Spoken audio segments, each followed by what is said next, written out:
Hello everyone, welcome to the channel. आज से हम स्टार्ट कर रहे हैं यूजीसी नेट मैनेजमेंट की पूरी सीरीज, जहां पे हम हर एक यूनिट को थ्योरेटिकली रिवाइज करने वाले हैं। अगर आप यूजीसी नेट मैनेजमेंट के लिए प्रिपेयर कर रहे हो तो ट्रस्ट मी, आप बिल्कुल सही जगह पर हो, क्योंकि इस पूरी सीरीज में हम मैनेजमेंट सिलेबस को सिंपल लैंग्वेज, रियल एग्जाम्पल और एग्जाम ओरिएंटेड अप्रोच के साथ कवर करने वाले हैं। बहुत सारे स्टूडेंट्स को यूजीसी नेट मैनेजमेंट का सिलेबस देखकर लगता है कि ये डिफिकल्ट है, लेंदी है और कंफ्यूजिंग है, बट ऑनेस्टली जब स्ट्रक्चर्ड वे में कॉन्सेप्ट क्लैरिटी के साथ पढ़ा जाता है तो preparation not only easy but interesting हो जाती है।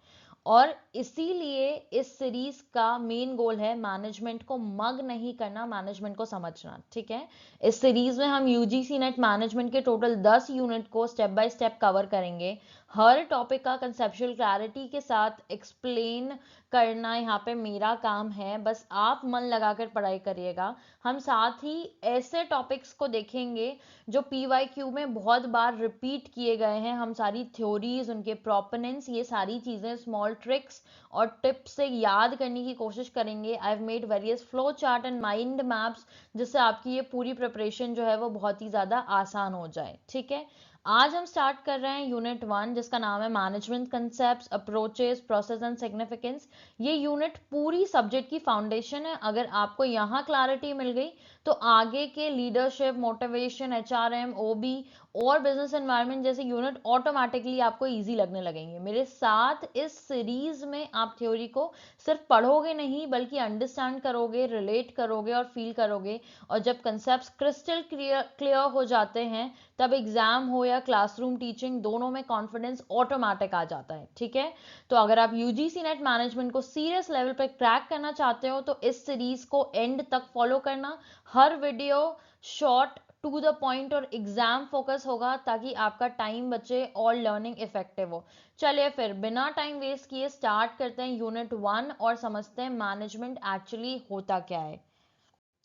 चलिए सबसे पहले हम मैनेजमेंट की बेसिक डेफिनेशन समझ लेते हैं। सिंपल वर्ड्स में मैनेजमेंट का मतलब होता है लोगों के थ्रू काम करवाना, और वो भी सिस्टमैटिकली ऑर्गेनाइज्ड वे में, ताकि ऑर्गेनाइजेशन के गोल को अचीव किया जा सके। मैनेजमेंट प्लानिंग से लेकर कंट्रोलिंग तक एक कंटिन्यूस प्रोसेस होता है, जहां रिसोर्सेज को कोऑर्डिनेट किया जाता है। अब बात करते हैं एफिशिएंसी और इफेक्टिवनेस की, जो मैनेजमेंट के दो कोर पिलर्स हैं। एफिशिएंसी का मतलब होता है मिनिमम रिसोर्स यूज करके मैक्सिमम आउटपुट प्रोड्यूस करना, यानी कॉस्ट, टाइम और एफर्ट सेव करके काम कंप्लीट करना। एग्जाम्पल के लिए, अगर आप सेम काम कम टाइम और कम कॉस्ट में कर पाते हो तो आप एफिशिएंट हो। इफेक्टिवनेस थोड़ा डिफरेंट है। इफेक्टिवनेस का मीनिंग है राइट गोल अचीव करना, यानी जो टारगेट डिसाइड किया था वो सक्सेसफुली कंप्लीट हो जाए। अगर एक ऑर्गेनाइजेशन ने टारगेट सेट किया था 100 यूनिट सेल करने का और वो अचीव हो गया, तो ऑर्गेनाइजेशन जो है वो आपकी इफेक्टिव है। ठीक है, तो शॉर्ट में एफिशिएंसी मतलब होता है काम सही तरीके से करना, और इफेक्टिवनेस मतलब है सही काम करना। और मैनेजमेंट का रियल एक्सेलेंस तब होता है जब दोनों एफिशिएंसी और इफेक्टिवनेस साथ साथ अचीव हो जाए। चलिए आगे बढ़ते हैं। ऑल्सो प्लीज ये पूरा यूनिट देखते देखते आप कॉपी पेन लेके जरूर बैठिए। हर इंफॉर्मेशन बहुत ही ज़्यादा शॉर्ट और क्रिस्प वे में मैंने यहाँ पे प्रेजेंट किया है, तो इनके नोट्स साथ साथ ज़रूर बनाइएगा। इनके रिवीजन मात्र से आपका जो है एग्जाम की प्रिपरेशन मेजॉरिटली हो जाएगी। आई प्रॉमिस यू, अगर आप इसको अच्छे से पढ़ते हैं, रिवाइज करते हैं, नोट्स बनाते हैं, तो आपको कोई एक्स्ट्रा मटेरियल जो है वो रेफर करने की ज़रूरत नहीं पड़ेगी। तो प्लीज़ कॉपी पेन लेके बैठिए। जब मैं आपको हर एक चीज़ एक्सप्लेन कर रही हूँ तो आप उसके क्रिस्प नोट्स जरूर बनाइएगा। चलिए आगे बढ़ते हैं। Now we have important definition management की, जो टेलर ने दी है, हेनरी फेयोल ने, नूट्स एंड जॉर्नल ने दी है, हैरल्ड नूट्स ने दी है। बेसिकली क्या होता है, आपको बहुत management is an art of getting things done through and with people. और फिर क्वेश्चन आ जाएगा, who has propose this definition, who is the author of definition. इतने आसान सवाल, और इनको सही करने का बस एक ही तरीका है, मैक्सिमम कंटेंट को पढ़िए। अगर आप लिख रहे हैं प्लीज पॉज करके ये सारी डेफिनेशंस लिखिए, अगर नहीं तो एटलीस्ट कंसिडर टेकिंग स्क्रीनशॉट और इनको रिवाइज करिए। ये आपके डेफिनेटली 2 मार्क्स जो हैं एग्जाम में पक्के करा सकते हैं, अगर डायरेक्टली पूछे गए तो। ठीक है, चलिए यहाँ पे मैंने कुछ नेचर और कैरेक्टरिस्टिक मेंशन किए हैं जो हैं, हम वो डिस्कस करेंगे। उसके अलावा जो मुझे एक्स्ट्रा पता है जो यहाँ पे नहीं है मैं वो भी आपको बताऊंगी। गोल ओरिएंटेड होता है आपका मैनेजमेंट, मतलब हमेशा स्पेसिफिक ऑर्गेनाइजेशनल गोल्स अचीव करने के लिए होता है। Then it is a group activity. Management सिर्फ एक पर्सन नहीं करता, टीम वर्क के थ्रू इसका जो है वो पूरा फ्लो होता है। Then it is universal in nature. Business हो, स्कूल हो या हॉस्पिटल, मैनेजमेंट हर जगह रिक्वायर्ड है। It is a continuous process, planning से कंट्रोलिंग तक मैनेजमेंट एक ऑनगोइंग प्रोसेस है, ये कभी स्टॉप नहीं होता। Multidisciplinary management, psychology, sociology, economics, behaviour science से और भी अलग अलग चीज़ों से नॉलेज जो है वो बोरो करता है, इसलिए ये मल्टी डिसिप्लिनरी सब्जेक्ट जो है उसको बोला जाता है। इट इज़ इंटैंजिबल, मैनेजमेंट दिखता नहीं है but result like productivity, discipline और कोऑर्डिनेशन क्लियरली विजिबल होते हैं। डायनामिक और फ्लेक्सिबल होता है। इन्वायरमेंट चेंज होता है तो मैनेजमेंट की स्ट्रैटेजीज भी मॉडिफाई करनी पड़ती हैं। It is science, art, profession, management. Systematic knowledge है तो हम साइंस बोलेंगे, स्किल और क्रिएटिविटी है तो हम आर्ट बोलेंगे, और एथिकल स्टैंडर्ड्स और क्वालिफिकेशन का मिक्स भी होता है तो इसलिए हम प्रोफेशन बोलते हैं। ठीक है, चलिए हमने सारे कैरेक्टरिस्टिक कवर कर लिए, जो यहाँ नहीं मेंशन है वो भी कर लिए हैं। आगे बढ़ते हैं।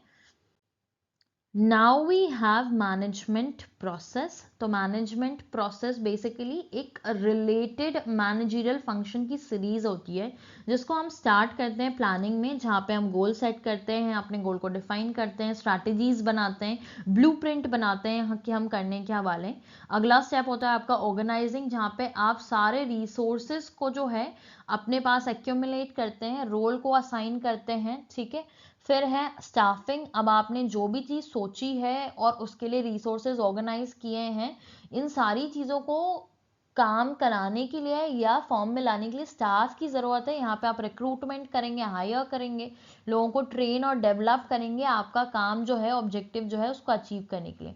फोर्थ इज डायरेक्टिंग और लीडिंग। यहाँ पे आप जिन भी लोगों को स्टाफ की तरह लेके आए अपने ऑर्गेनाइजेशन में, उनको मोटिवेट करना, कम्युनिकेट करना अपने गोल्स, उनको गाइड करना, एनकरेज करना, डायरेक्टिंग का पार्ट होता है। Lastly controlling. यहाँ पे जो भी काम हो रहा है आप उसको मॉनिटर करेंगे, अपने गोल के साथ कंपेयर करेंगे। If it is going well and good it's fine, otherwise आप करेक्टिव एक्शंस लेंगे। उसके बाद again planning starts and it is a cyclic, continuous and interdependent process which never stops.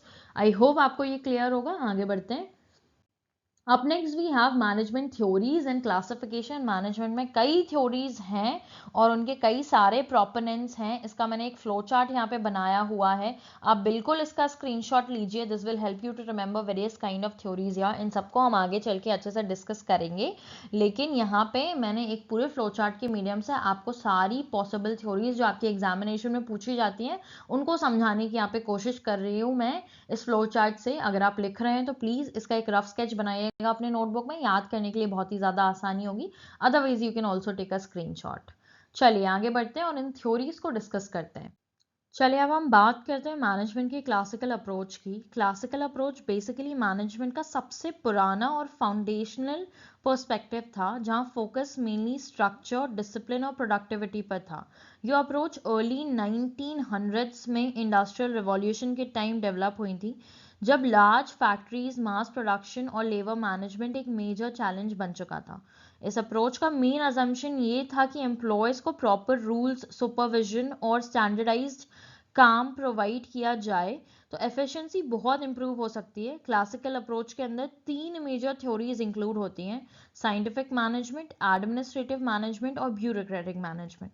पहली आपकी साइंटिफिक मैनेजमेंट, जो कि फेडरिक विंसलो टेलर ने 1911 में दी थी।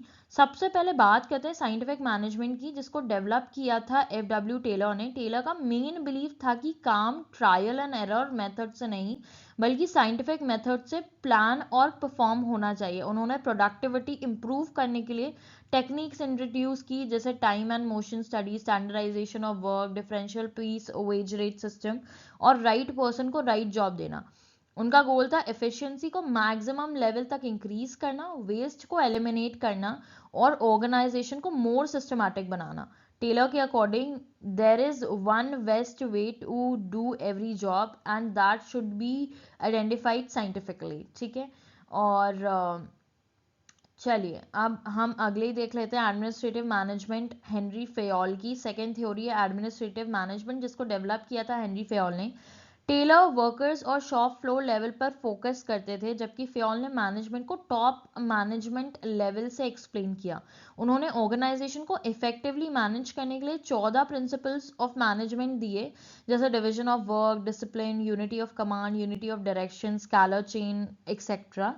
फ्योल का कंट्रीब्यूशन ये था कि उन्होंने मैनेजमेंट को एक टीचेबल एंड ट्रांसफरेबल स्किल के रूप में डिफाइन किया। अकॉर्डिंग टू हिम मैनेजमेंट हर लेवल और हर ऑर्गेनाइजेशन में अप्लाई किया जा सकता है, ठीक है। और उन्होंने 5 function planning, organization, command, organizing, commanding, coordinating and controlling भी प्रपोज किया था, ठीक है। लास्टली हमारे पास ब्यूरोक्रेटिक मैनेजमेंट जो मैक्स वीवर ने दिए हैं, ठीक है। तीसरी थ्योरी में इन्होंने बेसिकली बताया कि ऑर्गेनाइजेशन तब बेस्ट परफॉर्म करती है जब रूल्स, हायरार्की और क्लियरली डिफाइंड रोल्स फॉलो किए जाएं। उनका model formal structure, authority based on position and qualification, written documentation और इम्पर्सनैलिटी पर फोकस करता था। इस थ्योरी का मेन पर्पस था प्रेडिक्टेबिलिटी, कंसिस्टेंसी और फेयरनेस मेंटेन करना। मतलब ऑर्गेनाइजेशन एक सिस्टम की तरह चले, पर्सनल बायस और फेवरेटिज्म के बिना, ठीक है। चलिए आगे बढ़ते हैं। चलिए अब हम क्लासिकल अप्रोच के बाद आते हैं नियो क्लासिकल अप्रोच पर। ये अप्रोच 1930s के अराउंड डेवलप हुई, जब ऑर्गेनाइजेशन ने रियलाइज किया कि सिर्फ रूल्स, स्ट्रक्चर और एफिशिएंसी से काम नहीं चलता, ह्यूमन फैक्टर भी इक्वली इंपॉर्टेंट है। क्लासिकल अप्रोच ज़्यादा मैकेनिकल थी, इसलिए नियो क्लासिकल थिंकर्स ने एम्प्लॉयज़ के इमोशन, मोटिवेशन और ग्रुप बिहेवियर को मैनेजमेंट में इंक्लूड किया। इस अप्रोच का कोर बिलीव था कि ऑर्गेनाइजेशन सिर्फ मशीन और प्रोसेस से नहीं चलती, बल्कि लोगों से चलती है। और जब लोग मोटिवेटेड होते हैं, रिस्पेक्टेड फील करते हैं और कम्युनिकेशन क्लियर होती है, तब प्रोडक्टिविटी ऑटोमेटिकली इंप्रूव होती है, ठीक है। अब इनके की कंट्रीब्यूटर्स जो थे उनके बारे में बात कर लेते हैं। पहले तो एल्टन मायो और उनके कलीग्स, जिन्होंने हॉथरॉन एक्सपेरिमेंट कंडक्ट किए थे। इन एक्सपेरिमेंट से एक इंपॉर्टेंट कंक्लूजन निकला कि एम्प्लॉयज की प्रोडक्टिविटी उनके फिजिकल एनवायरनमेंट की वजह से नहीं, बल्कि अटेंशन, रिकॉग्निशन और ग्रुप बिलोंगिंगनेस की वजह से इंप्रूव होती है। इसको हम हॉथरॉन इफेक्ट के नाम से जानते हैं। इस अप्रोच में चेस्टर्ड बर्नार्ड और हर्बर्ट साइमन का भी सिग्निफिकेंट रोल था। बर्नार्ड ने ऑर्गेनाइजेशन को एक कोऑपरेटिव सोशल सिस्टम की तरह एक्सप्लेन किया और कम्युनिकेशन को सेंट्रल एलिमेंट माना। हर्बर्ट साइमन ने डिसीजन मेकिंग को मैनेजमेंट का मोस्ट इंपॉर्टेंट फंक्शन हाईलाइट किया था, ठीक है। अब यहाँ पे जो फोकस एरिया जो ध्यान में रखने वाले हैं वो है ह्यूमन रिलेशन अप्रोच, जहाँ पर एम्प्लॉयज मोरल, मोटिवेशन और इनफॉर्मल रिलेशन को कंसिडर किया जाता है। बिहेवियरल अप्रोच आपकी, जहाँ साइकोलॉजी और ग्रुप बिहेवियर के कॉन्सेप्ट होते हैं। लीडरशिप एंड कम्युनिकेशन, जहाँ पार्टिसिपेशन और लीडरशिप स्टाइल की बात करी।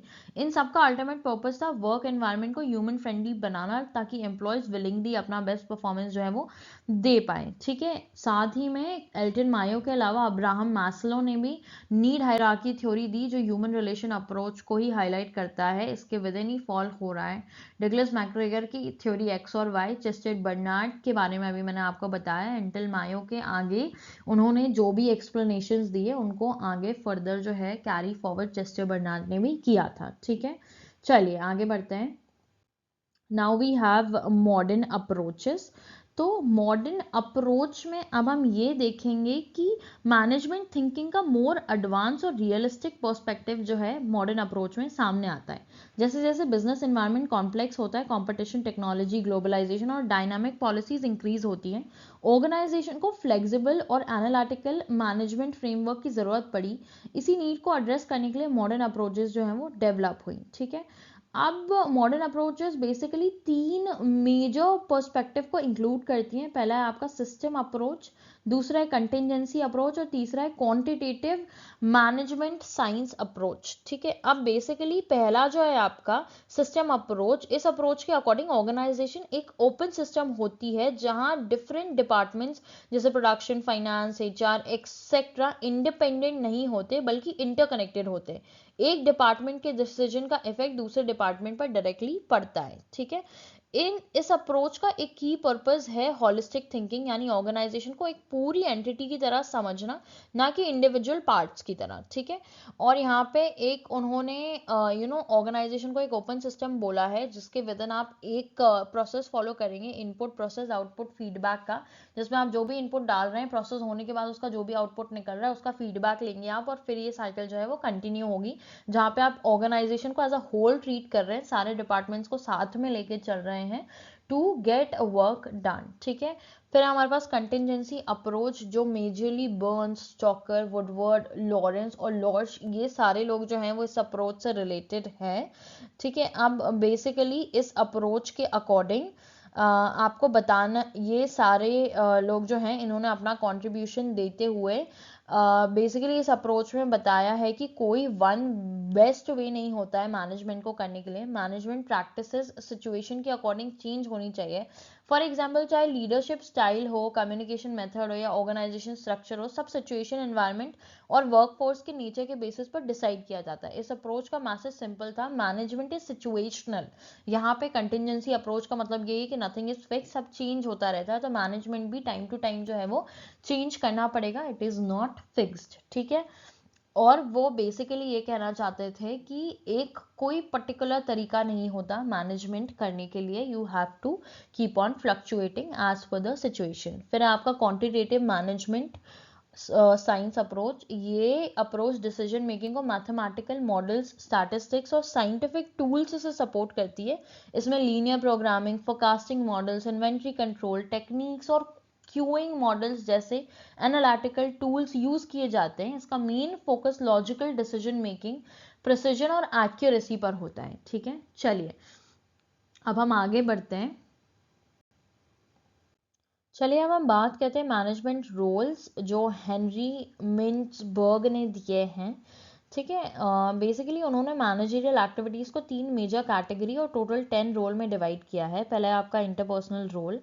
यहाँ पर मैनेजर जो है वो उनके साथ लोगों के साथ इंटरैक्ट करता है। इस कैटेगरी में 3 रोल्स आते हैं। फिगर हेड, जहाँ मैनेजर सेरेमोनियल और सिंबॉलिक ड्यूटी परफॉर्म करता है। दूसरा है लीडर, जहाँ एम्प्लॉयज़ को गाइड, मोटिवेट और सुपरवाइज किया जाता है। तीसरा है लाइजन, लियाजन, जहाँ मैनेजर ऑर्गेनाइजेशन के बाहर लोगों के साथ कॉन्टैक्ट्स मेंटेन करता है। सेकेंड कैटेगरी आपका इंफॉर्मेशनल रोल। इस कैटेगरी में मैनेजर इंफॉर्मेशन रिसीव करता है, शेयर करता है और रिप्रेजेंट करता है। इसमें 3 रोल्स इंक्लूड होते हैं। पहला है मॉनिटर, जहां मैनेजर इंफॉर्मेशन गैदर करता है। दूसरा है डिसेमिनेटर, जहां वो इंफॉर्मेशन टीम में शेयर करता है। और तीसरा है आपका स्पोक्स पर्सन, जहां वो ऑर्गेनाइजेशन को एक्सटर्नल इन्वायरमेंट में रिप्रेजेंट करता है। तीसरा कैटेगरी है आपका डिसीजनल रोल्स। ये रोल्स डिसीजन मेकिंग से रिलेटेड होते हैं। इसमें इंक्लूड होता है पहला एंटरप्रेन्योर, जो चेंज इनिशिएट करता है। Next we have disturbance handler, जो प्रॉब्लम्स और कॉन्फ्लिक्ट्स रिजॉल्व करता है। Then we have resource allocator, जो टाइम, मनी और मैन पावर एलोकेट करता है। And lastly we have negotiator, जो डील्स, अग्रीमेंट और नेगोशिएशंस हैंडल करता है, ठीक है। तो शॉर्ट में मिन्सबर्ग के अकॉर्डिंग मैनेजर सिर्फ प्लानिंग या कंट्रोलिंग नहीं करता, बल्कि इंटरपर्सनल डीलिंग, इंफॉर्मेशन मैनेजमेंट और डिसीजन मेकिंग तीनों को बैलेंस करता है, ठीक है। चलिए आगे बढ़ते हैं। इनका मानना था कि इफेक्टिव मैनेजर बनने के लिए सिर्फ नॉलेज या एक्सपीरियंस काफ़ी नहीं होता, बल्कि कुछ स्पेसिफिक स्किल्स की ज़रूरत होती है।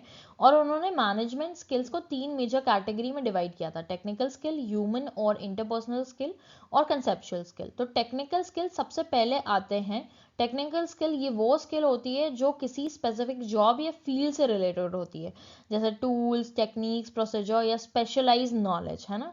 ये स्किल सबसे ज़्यादा लोअर लेवल मैनेजर्स के लिए इंपॉर्टेंट होती है, क्योंकि उनको directly day to day operations और एम्प्लॉयज़ का काम को सुपरवाइज करना होता है, ठीक है। अगला है हमारे पास ह्यूमन इंटर या फिर इंटरपर्सनल स्किल्स, जिसको हम पीपल स्किल्स भी बोलते हैं, ठीक है। ये स्किल बेसिकली लोगों के साथ इफेक्टिवली काम करने की एबिलिटी होती है, like communication, team work, motivation और leadership etcetera. Lastly we have conceptual skill.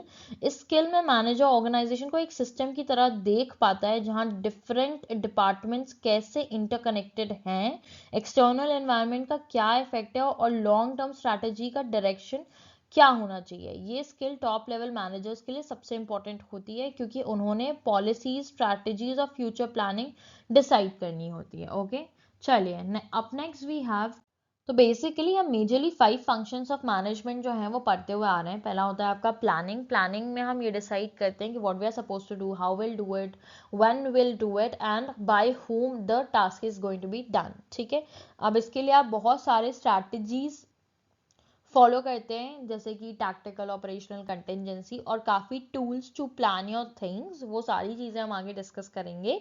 Then we have organizing. Organizing means अपनी सारी चीज़ें असाइन करना, डेलीगेट करना अथॉरिटी को, ठीक है, और सारी चीज़ों को जो है प्रॉपरली सेट करना अपनी प्लानिंग को इम्प्लीमेंट करने के लिए। नेक्स्ट वी हैव स्टाफिंग, जहाँ पे आप लोगों को जो है हायर करते हैं अपना काम जो है गोल तक पहुँचने के लिए।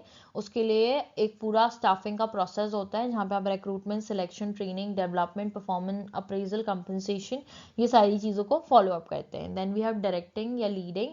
इसको हम इसमें बेसिकली विद इन दिस हम सुपरवाइज करते हैं हमारे लोगों को, ऑर्गेनाइजेशन को, कि काम जो है वो अच्छे से हो पाए। You will use communication, motivation and leadership things here. यहाँ पे काफ़ी सारे मोटिवेशन के अंदर थ्योरीज हैं जो हम आगे पढ़ने वाले हैं। Lastly we have controlling. Controlling का प्रोसेस होता है, आपको जो भी गोल अचीव करना है उसके स्टैंडर्ड सेट करिए, जब काम हो जाए तो अपनी परफॉर्मेंस को मेजर करिए, दोनों को कंपेयर करिए। If there is any scope of doing it better, वहाँ पे आप करेक्टिव एक्शंस लेंगे। ठीक है, और इसके लिए काफ़ी टूल्स होते हैं ये प्रोसेस करने के लिए, जैसे management information system, budgets, audits, ठीक है, और भी सारी चीज़ें होती हैं जिससे कि आप एक अच्छा कंट्रोलिंग कर सकते हैं। देन मैनेजमेंट प्रोसेस जो है दैट इज़ नेवर एंडिंग, फिर आप वापस प्लानिंग पे पहुंच जाएंगे and this cycle will keep on going. Okay, चलिए नाउ वी हैव प्लानिंग का टूल। सबसे पहला जो हम डिस्कस कर रहे हैं स्वॉट एनालिसिस। स्वॉट एनालिसिस में हम बेसिकली 4 चीज़ें देखते हैं, strength, weakness, opportunity and threats. ठीक है, तो आप कोई भी काम करने के पहले या कोई भी प्लान बनाने के पहले आप उस प्लान के सारे स्ट्रेंथ, वीकनेस, अपॉर्चुनिटी और थ्रेट्स जो हैं इसके बारे में एक प्रॉपर स्ट्रैटेजी बनाएंगे, सो दैट आप डिसाइड कर पाएंगे जो भी आप डिसीजन ले रहे हैं प्रोडक्ट्स या सर्विसेज या ऑर्गेनाइजेशन के लिए, वो सर्वाइव कर पाएगा मार्केट में या नहीं। ठीक है, तो आप जो भी चीज़ कर रहे हैं उसकी स्ट्रेंथ क्या है, उसमें आप कितना ब्रांड रेपुटेशन कितना स्ट्रांग है, कस्टमर लॉयल्टी बेस, कुछ भी आप यहाँ पे इतनी सारे पॉइंटर्स हैं, और इसके अलावा भी बहुत सारी चीज़ें हो सकती हैं जिनको आप देख सकते हैं। ठीक है, और फिर वीकनेसेस उस पर्टिकुलर चीज़ की आप एनालिसिस करेंगे। उसके बाद अगर कोई अपॉर्चुनिटीज़ हैं एक्सटर्नल, ठीक है, जैसे मार्केट ट्रेंड्स, स्ट्रैटेजिक पार्टनरशिप कर सकते हैं आप या कुछ भी, तो आप उन पे ध्यान देंगे।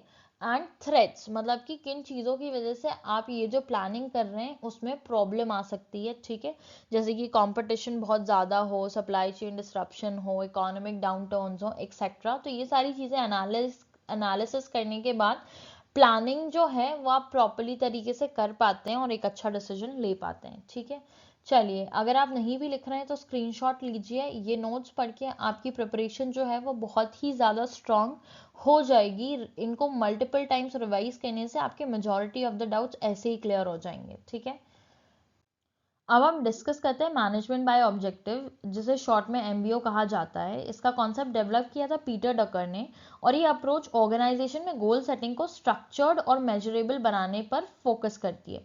सिंपल वर्ड्स में अगर समझे तो एमबीओ का आइडिया ये है कि ऑर्गेनाइजेशन के गोल्स टॉप मैनेजमेंट डिसाइड करे और फिर वही गोल्स कैस्केड होके हर डिपार्टमेंट, हर टीम और हर इंडिविजुअल एम्प्लॉय तक क्लियरली कम्युनिकेट किया जाए। इससे हर एम्प्लॉय को क्लैरिटी मिलती है कि उनका काम ऑर्गेनाइजेशन के ओवरऑल गोल्स के गोल से कैसे लिंक्ड है। ठीक है, अब यहाँ पे एक पूरा प्रोसेस है कि एमबीओ कैसे काम करता है। पहले ऑर्गेनाइजेशनल गोल डिसाइड किए जाते हैं, फिर उन्हें डिपार्टमेंटल और इंडिविजुअल गोल्स में कन्वर्ट किए जाता है, फिर मैनेजर और एम्प्लॉय मिलकर गोल सेट करते हैं, और यही इस अप्रोच की यूनिकनेस है। गोल सेटिंग इज पार्टिसिपेटिव, यानी मैनेजर्स गोल्स इम्पोज नहीं करते बल्कि डिस्कस करके म्यूचुअली अग्री करते हैं।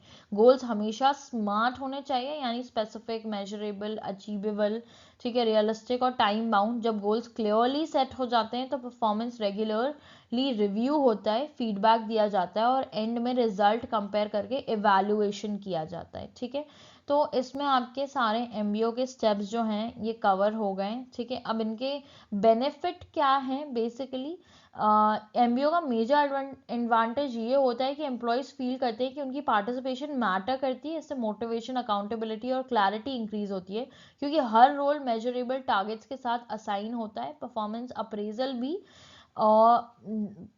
अप्रेजल भी मोर ऑब्जेक्टिव हो जाता है, ठीक है। चलिए, अब बेसिकली एमबीओ जो है एक सिस्टमैटिक अप्रोच है जिसका मेन पर्पस एम्प्लॉयज़ के गोल्स को ऑर्गेनाइजेशन के गोल्स के साथ अलाइन करना है, ताकि क्लैरिटी, अकाउंटेबिलिटी और परफॉर्मेंस दोनों इंप्रूव हो सकते हैं। आई होप आपको ये टॉपिक समझ में आया होगा।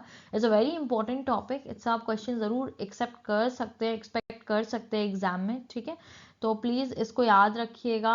नहीं लिख रहे हैं तो स्क्रीनशॉट ज़रूर लीजिएगा, लिख रहे हैं तो बहुत अच्छी बात है। इस सारे कॉन्सेप्ट को ज़रूर आके रिवाइज करिएगा। चलिए हम देख लेते हैं बीसीजी मैट्रिक्स, जिसे बॉस्टन कंसल्टिंग ग्रुप ने डेवलप किया था। ये matrix mainly business portfolio analysis के लिए यूज होता है, स्पेशली जब एक कंपनी के पास मल्टीपल प्रोडक्ट्स या बिजनेस यूनिट्स हों। बीसीजी मैट्रिक्स ऑर्गेनाइजेशन को ये डिसाइड करने में हेल्प करता है कि कौन से प्रोडक्ट को ग्रो करना चाहिए, कौन से को मेंटेन करना है और कौन से को ग्रेजुअली डिसकंटिन्यू कर देना है। बीसीजी मैट्रिक्स दो फैक्टर्स पर बेस्ड होता है, ठीक है। पहला है आपका मार्केट शेयर, ठीक है, मार्केट जो भी है आपका मार्केट शेयर, और दूसरा है आपका रिलेटिव मार्केट की ग्रोथ, ठीक है। तो बेसिकली मार्केट ग्रोथ रेट और रिलेटिव मार्केट शेयर, इन दोनों फैक्टर्स को यूज करके प्रोडक्ट्स को 4 कैटेगरी में क्लासिफाई किया जाता है। पहला है आपका स्टार, वो प्रोडक्ट होता है जिनका मार्केट शेयर हाई होता है और मार्केट ग्रोथ रेट भी हाई होती है। ये प्रोडक्ट ऑर्गेनाइजेशन के लिए फ्यूचर लीडरशिप प्रोवाइड करते हैं और इनमें हैवी इन्वेस्टमेंट की ज़रूरत होती है ताकि वो मार्केट लीडर पोजीशन मेंटेन कर सकें। अगला है आपका कैश काउज। ये वो प्रोडक्ट हैं जो मार्केट शेयर जिनका मार्केट शेयर हाई होता है लेकिन मार्केट ग्रोथ लो होती है। ये प्रोडक्ट्स ऑर्गेनाइजेशन के लिए स्टेडी और प्रेडिक्टेबल प्रॉफिट जनरेट करते हैं। कंपनी इन प्रोडक्ट्स से रेवेन्यू अर्न करती है और उसी रेवेन्यू को स्टार्स और क्वेश्चन मार्क्स में इन्वेस्ट करती है, ठीक है। Next we have question mark, ठीक है, जिसको हम प्रॉब्लम चाइल्ड भी बोलते हैं। ये कैटेगरी उन प्रोडक्ट्स की होती है जहां मार्केट ग्रोथ हाई है लेकिन प्रोडक्ट का मार्केट शेयर लो होता है। इन प्रोडक्ट में पोटेंशियल होता है स्टार्स बनने का, लेकिन गारंटी नहीं होती। मैनेजमेंट को डिसाइड करना पड़ता है कि इनमें इन्वेस्ट करना वर्थ है या नहीं। And lastly we have dogs. ये वो प्रोडक्ट होते हैं जिनका लो मार्केट शेयर होता है और मार्केट ग्रोथ भी लो होती है। ये प्रोडक्ट्स ऑर्गेनाइजेशन को ना ग्रोथ देते हैं ना रेवेन्यू। जर्नली इनको हार्वेस्ट या डिसकंटिन्यू कर दिया जाता है, ठीक है। चलिए आगे बढ़ते हैं।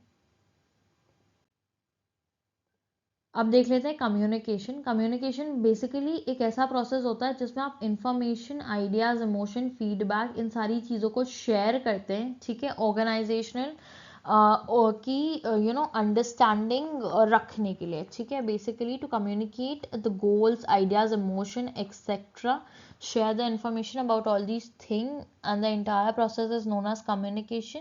अब इसका एक पूरा प्रोसेस होता है, एक सेंडर होता है, वो मैसेज एनकोड करता है। एनकोड मतलब कि मैसेज को ड्राफ्ट करना, फिर वो मैसेज बन जाता है। उसके बाद एक चैनल या फिर मीडियम के थ्रू वो रिसीवर तक पहुंचता है। रिसीवर तक पहुंचने के बाद रिसीवर जो है उस मैसेज को डिकोड करता है, समझता है और फिर उसका फीडबैक भेजता है। यहाँ पे पूरे टाइम नॉइज अवेलेबल होती है किसी भी फॉर्म में। नॉइज मतलब किसी भी तरीके का डिस्टर्बेंस जिसकी वजह से कम्युनिकेशन जो है वो पूरा ना हो पाए या फिर करेक्ट ना हो पाए, ठीक है। And then it is a continuous process which keeps on going again and again, ठीक है।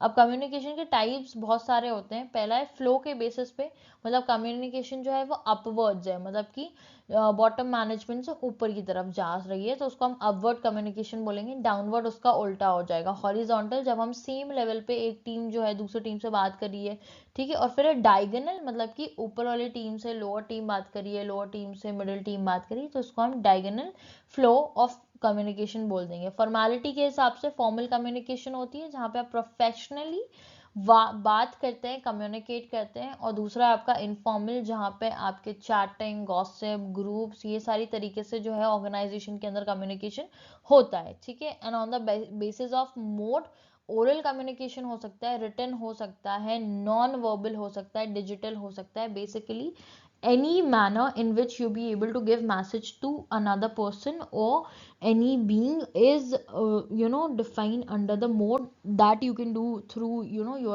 oral communication, written, non-verbal, with giving cues etc, and digital or whatever. ठीक है, चलिए अब आगे बढ़ते हैं। चलिए अब हम देख लेते हैं बैरियर्स टू इफेक्टिव कम्युनिकेशन। हर बार जो कम्युनिकेशन है वो प्रॉपरली फ्लो हो और इन्फॉर्मेशन आपकी करेक्टली पहुंच जाए, ऐसा पॉसिबल नहीं है, क्योंकि कभी कभी कम्युनिकेशन में काफ़ी सारे बैरियर्स आ जाते हैं। ठीक है, तो पहला है आपका सिमेंटिक बैरियर। ये वो बैरियर है जहाँ पे सेंडर और रिसीवर के लिए मीनिंग जो है किसी भी चीज़ का वो सेम नहीं होता। फॉर एग्जाम्पल एक एम्प्लॉय को अगर बोला जाए ASAP means do this work ASAP, तो उसके लिए मीनिंग हो सकता है 1 आवर, जबकि मैनेजर के लिए ए सैप का मतलब है 5 to 10 मिनट्स। ठीक है, तो सेम कम्युनिकेशन के बीच में दोनों सेम पेज पे नहीं है और दोनों उसका इन्फेरेंस कुछ अलग अलग निकाल लेंगे, उसको ही हम क्या बोलते हैं, सेमांटिक बैरियर। अगला है हमारे पास ऑर्गेनाइजेशनल बैरियर। ये बैरियर जो है बेसिकली तब आपको सामने समझ में आएगा जब लॉन्ग हायरार्कीज, ऑर्गेनाइजेशन के अंदर का सिस्टम और इन सारी चीज़ों की वजह से जो है कम्युनिकेशन प्रॉपरली फ्लो नहीं हो पा रही है। ठीक है, और एक्सेसिव फॉर्मल रूल्स वगैरह, स्टेटस डिफरेंस कम्युनिकेशन को स्लो और डिस्टॉर्ट कर देते हैं। Next we have psychological barrier. ठीक है, तो साइकोलॉजिकल या इमोशनल बैरियर तब होते हैं जब रिसीवर और सेंडर की माइंडसेट कम्युनिकेशन को इन्फ्लुएंस करती है। उसके कई सारे रीजन हो सकते हैं, जैसे फियर, प्रेजुडाइज, एंजाइटी, ईगो। ठीक है, इन सारी चीज़ों की वजह से क्या होता है, आपका जो मैसेज है वो डिस्टॉर्ट हो जाता है। नेगेटिव इमोशंस जो हैं बीच में आपके मैसेज को हिंडर कर देते हैं। ठीक है, then we have cultural barriers. ठीक है, ये कल्चरल डिफरेंसेस भी कम्युनिकेशन को इम्पैक्ट करते हैं, जैसे कि वैल्यूज, ट्रेडिशन, एसेंट, जेस्चर और कम्युनिकेशन स्टाइल डिफरेंट होने की वजह से मिसअंडरस्टैंडिंग ईजिली क्रिएट हो सकती है। ठीक है, then we have physical barrier. Physical barrier environment related होते हैं, जैसे noise, poor lighting, weak internet connection, जहाँ पे आप बात करने की कोशिश तो कर रहे हो लेकिन आपकी बात जो है वो एक जगह से दूसरी जगह पहुंच ही नहीं पा रही है। ठीक है, इसका रीजन हो सकता है डिस्टेंस, इंटरप्शन। ठीक है, और कोई भी ऐसा कंडीशन में मैसेज सेंड करना जब वो प्रॉपरली डिलीवर ना हो पाए। ठीक है, और भी बहुत तरीके के बैरियर्स होते हैं, जैसे कि आपका पर्सनल बैरियर हो गया। ठीक है, जहाँ पे आप अपने ego, lack of interest, prejudice, selective perception की वजह से सामने वाले का जो मैसेज है उसको प्रॉपरली रिसीव नहीं कर सकते और बाकी चीज़ों को आपकी जो काम की आप सिर्फ वही सुनेंगे सिलेक्टिवली और बाकी सारी चीज़ें इग्नोर कर देंगे। ठीक है, likewise many other barriers are there, but I think इतना is fine for now. Please इनको लिखिए, याद करिए, स्क्रीनशॉट लीजिए, मल्टीपल टाइम रिवाइज करिए, सो दैट आप इसको एग्जाम में जब ये क्वेश्चन आए तो आप भूलें ना। चलिए अब आगे है हमारे पास डिसीजन मेकिंग। ठीक है, तो डिसीजन मेकिंग क्या होता है ये देख लेते हैं। एक ऐसा प्रोसेस है जहाँ पे आप बेस्ट ऑल्टरनेटिव जो है बहुत सारे ऑप्शंस में से चूज करते हैं और इसी को हम क्या बोलते हैं, डिसीजन मेकिंग। अब डिसीजन मेकिंग का एक प्रोसेस है जो हर्बर्ट साइमन मॉडल में दिया गया है। ठीक है, तो पहली चीज़ है प्रॉब्लम रिकॉग्निशन। ठीक है, और ये आप अपने इंटेलिजेंस से करेंगे, जो भी प्रॉब्लम आप उसको रिकॉग्नाइज करेंगे। फिर है सर्च फॉर सोल्यूशन। जो भी प्रॉब्लम आपने रिकॉग्नाइज की उसका सोल्यूशन क्या हो सकता है आप उसको ढूंढेंगे और उस पे you gonna design whatever solution could be able to make you overcome from whatever problem you have recognize. ठीक है, फिर उसके बाद आपकी चॉइस आती है, आपने बहुत सारे जो है सोल्यूशन सोच लिए होंगे, अब उसमें से आपको क्या इम्प्लीमेंट करना है आपको वो चूज करना पड़ेगा और उसको चूज करने के बाद आप उसका इम्प्लीमेंटेशन करेंगे, मतलब उसको लागू करेंगे और फिर इवैल्यूएशन करेंगे। ठीक है, अब डिसीजन मेकिंग के काफ़ी सारे टूल्स होते हैं। क्वांटिटेटिव टूल हो गया आपका, जैसे cost benefit analysis, linear programming etcetera, और क्वालिटेटिव टूल्स होते हैं ब्रेनस्टॉर्मिंग, जहाँ पे आप बैठ के अपना दिमाग लगा के सोचने की कोशिश कर रहे हैं, Delphi methods and nominal group techniques. ठीक है, अब मॉडर्न टाइम्स में AI based analysis, big data, MIS, ये सारी चीज़ें जो हैं वो डिसीजन मेकिंग के लिए यूज़ की जाती है। ठीक है, चलिए आगे बढ़ें। Now we have concept of organization structure. ठीक है, तो ऑर्गेनाइजेशन स्ट्रक्चर जो है एक तरीके का फ्रेमवर्क होता है जहाँ पे अथॉरिटी, कम्युनिकेशन, रिस्पॉन्सिबिलिटी, रिपोर्टिंग, ये सारी चीज़ें एग्जिस्ट करती हैं। ठीक है, आपका ऑर्गेनाइजेशन स्ट्रक्चर जो है वो आपको बताता है कि आपको किसको जाके रिपोर्ट करना है, ठीक है, आपको कौन से ग्रुप में किस तरीके के टास्क पे काम करना है और आपका कोऑर्डिनेशन जो है लोगों के बीच टू परफॉर्म दैट टास्क वो कैसे डेवलप होएगा। ठीक है, अब इसके कुछ की एलिमेंट्स होते हैं ऑर्गेनाइजेशन स्ट्रक्चर के। एक हायरार्की होती है, जो बड़े पोजीशन पे है, बड़े लोग हैं वो टॉप लेवल में आ जाएंगे, सुपरवाइजर्स जो हैं जो काम करा रहे हैं वो मिडिल लेवल में आ जाएंगे, और जो लोग जेन्युइनली काम कर रहे हैं वो लोअर लेवल में आते हैं। ठीक है, then we have division of labour, हम ये सारी चीज़ें करके लेबर को डिवाइड कर रहे हैं। डिपार्टमेंटेशन, ठीक है, डिपार्टमेंटेशन मीन्स अलग अलग डिपार्टमेंट्स बना देना। स्पैन ऑफ कंट्रोल मतलब कि एक इंसान के अंदर में कितने लोग काम कर रहे हैं। अथॉरिटी, रिस्पॉन्सिबिलिटी, रिलेशनशिप, ठीक है, ऑल ऑफ दीज थिंग्स।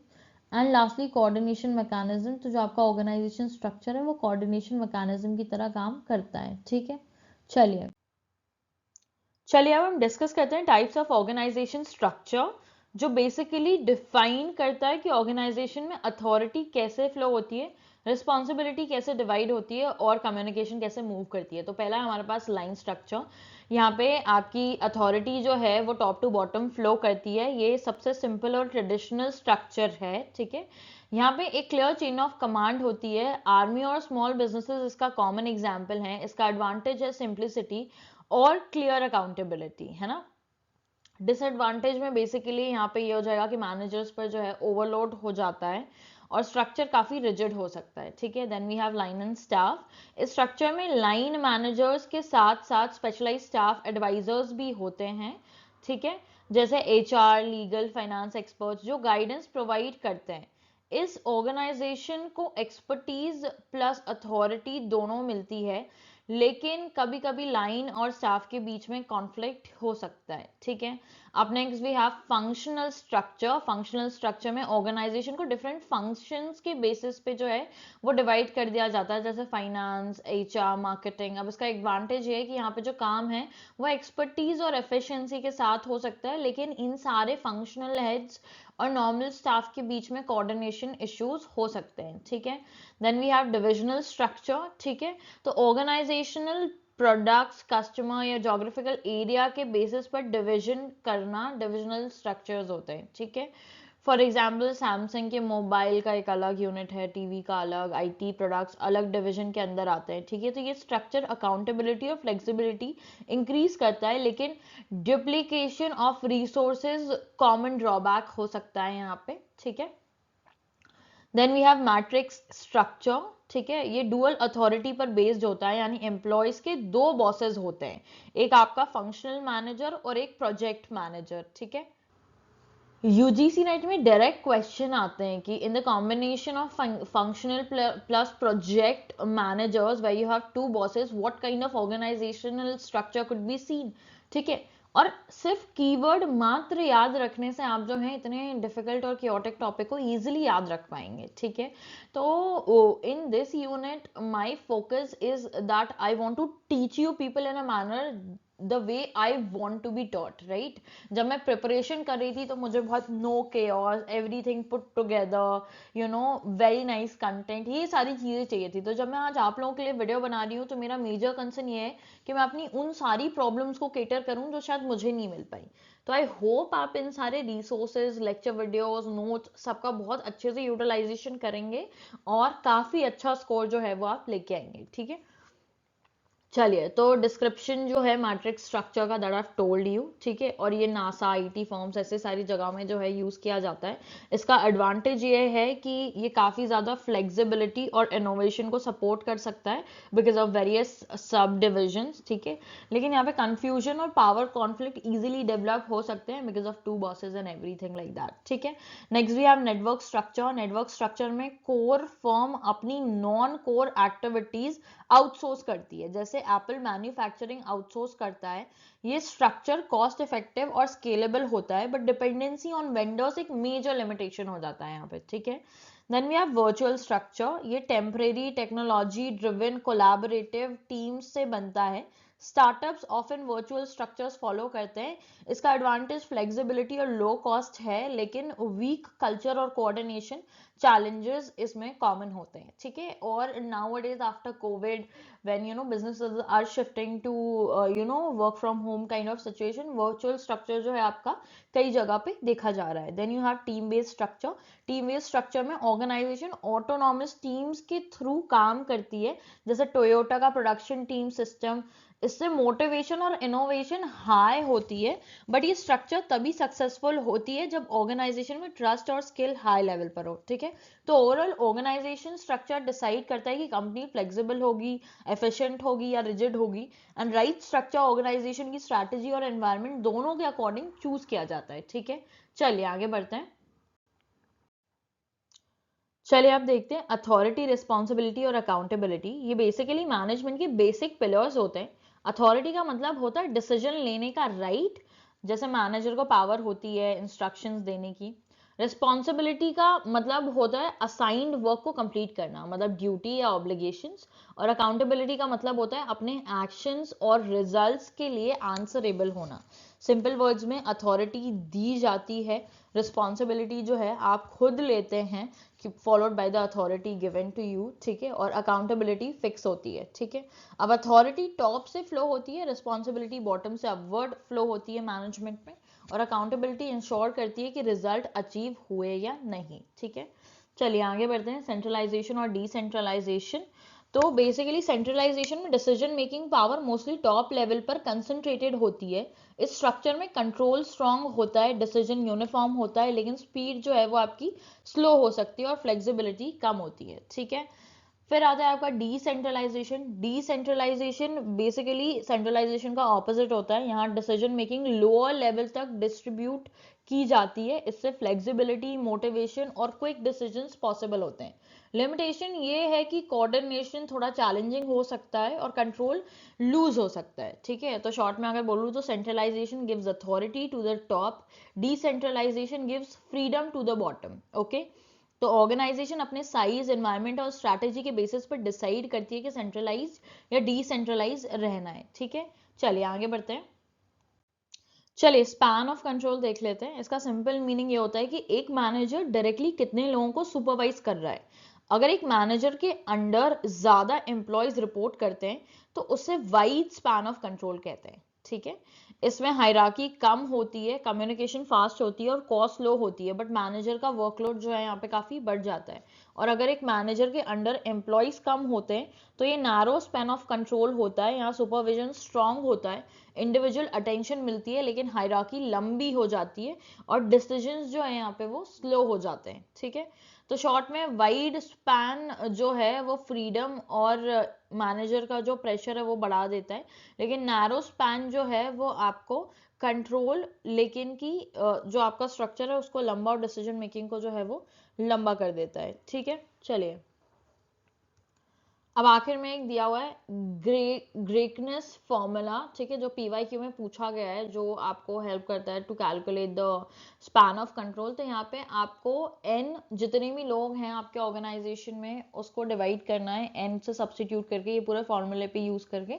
तो you will be able to calculate an accurate span of control for the organization. ठीक है, तो ये कई बार क्वेश्चन में आया हुआ है, इसलिए आई इंक्लूडेड. इतना ज्यादा डीप में जाने की जरूरत नहीं है. Just knowing the formula of it is enough. Probably बस फॉर्मूले पे क्वेश्चन आ जाते हैं कि which among the following is the Graicunas formula to calculate span of control. ठीक है, तो बस इसको लिख लीजिए. चलिए आगे बढ़ते हैं. Managerial economics. One half of the unit is done. Now we are moving toward the managerial economics. तो economics basically आपके principal theories और tools जो आप business के decision making में लगाते हैं economics के, उसको ही हम managerial economic बोलते हैं. ठीक है, एक definition है स्पेंसर और सीगलमैन की, जो काफी बारी पूछी जा चुकी है, इसलिए I've included. Managerial economics is the integration of economic theory with business practice. और वाई इट इज इंपॉर्टेंट, इससे आपके रिसोर्स एलोकेशन जो है वो एफिशिएंट हो जाते हैं, कॉस्ट कंट्रोल कर सकते हो आप, प्रॉफिट मैक्सिमाइजेशन कर सकते हो बिजनेस में, प्राइसिंग डिसीजंस ले पाओगे, डिमांड फोरकास्टिंग, मतलब कि आपके प्रोडक्ट और सर्विसेज जो है उनकी डिमांड क्या होगी उसको भी आप फोरकास्ट कर सकते हैं. Then decision making under uncertainty. ठीक है, कि अगर कोई भी अनसर्टन सिचुएशन आ जाए तो वहां पे भी आप इकोनॉमिक के कॉन्सेप्ट को लगा के डिसीजन जो है वो ले पाएंगे. And lastly strategic planning. ठीक है, चलिए आगे बढ़ते हैं. चलिए आप देख लेते हैं डिमांड एनालिसिस। तो बेसिकली इसका मतलब होता है कंज्यूमर कितना क्वांटिटी बाय करेगा और किन फैक्टर्स से डिमांड जो है वो चेंज हो सकती है, जैसे price, income, taste, substitutes etcetera. ठीक है, तो यहाँ पे हम स्पेसिफिकली यूटिलिटी एनालिसिस देख रहे हैं जो आपके सिलेबस में स्पेसिफिकली मेंशन है। तो यूटिलिटी एनालिसिस बताता है कि कंज्यूमर किसी गुड से कितना सेटिस्फैक्शन डिराइव करता है। सेटिस्फैक्शन को हम यूटिलिटी कहते हैं। ठीक है, अब यूटिलिटी तीन चार तरीके की हो सकती है। पहला है फॉर्म यूटिलिटी, मतलब प्रोडक्ट की फॉर्म बदलने से सेटिस्फैक्शन बढ़ता है। प्लेस यूटिलिटी, मतलब प्रोडक्ट को राइट प्लेस पर अवेलेबल करना, उससे जो है प्रोडक्ट की यूटिलिटी बढ़ जाएगी। टाइम यूटिलिटी, मतलब राइट टाइम पर अवेलेबल कराना। ठीक है, अब जैसे विंटर होता तो विंटर वेयर आप अभी अवेलेबल कराओगे ना, ये राइट टाइम है। अदरवाइज गर्मियों में आप विंटर वेयर बेचोगे तो उसकी यूटिलिटी ना के बराबर होगी। ठीक है, फिर पोजेशन यूटिलिटी, मतलब कि ओनरशिप ट्रांसफर होने से यूटिलिटी मिलना। ठीक है, तो ये कुछ टाइप की यूटिलिटी है जो मैंने आपके साथ डिस्कस किया। मैच द फॉलोइंग में पीवाईक्यूज में पूछे गए, इसलिए I included it. Then you have total utility और मार्जिनल यूटिलिटी। ये क्या होता है देख लेते हैं। Marginal utility means additional satisfaction जो कंज्यूमर को मिलता है जब वो एक एक्स्ट्रा यूनिट कंज्यूम करता है। ठीक है, और जब इन सारी चीजों को उठा के आप टोटल कर दो सारे मार्जिनल यूटिलिटी को, तो आपको क्या मिल जाएगी, आपकी टोटल यूटिलिटी। ठीक है, अब यहाँ पे एक लॉ दिया हुआ है, law of diminishing marginal utility. इस लॉ के अकॉर्डिंग जब कंज्यूमर सेम गुड की बहुत ज्यादा यूनिट्स कंज्यूम करता है एक के बाद एक, तो हर एडिशनल यूनिट से मिलने वाली मार्जिनल यूटिलिटी जो है वो आपकी ग्रेजुअली डिक्रीज होने लगेगी। ठीक है, oh my God, I through my specs, sorry. चलिए कंटिन्यू करते हैं। कंज्यूमर इक्विलिब्रियम तब होता है जब कंज्यूमर अपनी इनकम को इस तरह स्पेंड करे कि उसको मैक्सिमम टोटल सेटिस्फैक्शन मिले। सिंगल कमोडिटी केस में इक्विलिब्रियम कंडीशन जो है आपकी वो marginal utility is equals to price जहाँ पे होगा वहाँ पे होगी। और जब डबल कमोडिटी की बात करेंगे तो marginal utility upon price of one good is equals to marginal utility upon price of another good. जब वो दोनों बराबर होंगे तो हम किस में होंगे, कंज्यूमर इक्विलिब्रियम में। ठीक है, ऑल्सो अगर आप अपनी प्रिपरेशन बहुत ज़्यादा स्ट्रॉन्ग करना चाहते हैं और आपके पास टाइम है तो आप मेरे चैनल पे जाके जो कॉमर्स की प्लेलिस्ट है उसमें से इकोनॉमिक्स, बिजनेस इकोनॉमिक्स वाला जो वीडियो है उसको जाके अगर आप पूरा देखेंगे और अगर आपको इन कंसेप्ट में क्लैरिटी नहीं है तो कॉमर्स में इकोनॉमिक्स को थोड़ा ज़्यादा स्पैन में पूछा गया है, तो वहाँ पे इसको मैंने और डिटेल्ड में बहुत अच्छे से कवर किया हुआ है। तो अगर आप वो चीज देखना चाहते हैं और इसको एक्सप्लेन्ड वे में पढ़ना चाहते हैं तो you can definitely refer that video. That will really add a lot to your preparation right now. Okay, चलिए लेट्स मूव फॉरवर्ड। चलिए up next we have indifference curve analysis. When I was preparing for the examination, I had a lot of difficulty remembering everything. तो when I was making notes and content for you people, तो मैंने सोचा what if हमको सारी चीज़ें एक page पे मिल जाएं और हम इसको बार बार रिवाइज कर पाएं, मतलब लिटरली जब एग्जाम आए तो you be able to shut your eyes and be able to remember this thing your. ठीक है, so I tried my really best to put the best thing forward in front of you so that your revision and everything could become really easy and practical at the same time. तो अगर आप लिख रहे हैं तो please ऐसा chart अपनी notebook में बनाइए, नहीं लिख रहे हैं तो स्क्रीनशॉट ले लीजिए। इतना प्रॉपरली पुट टुगेदर कंटेंट शायद आपको कहीं और ना मिले।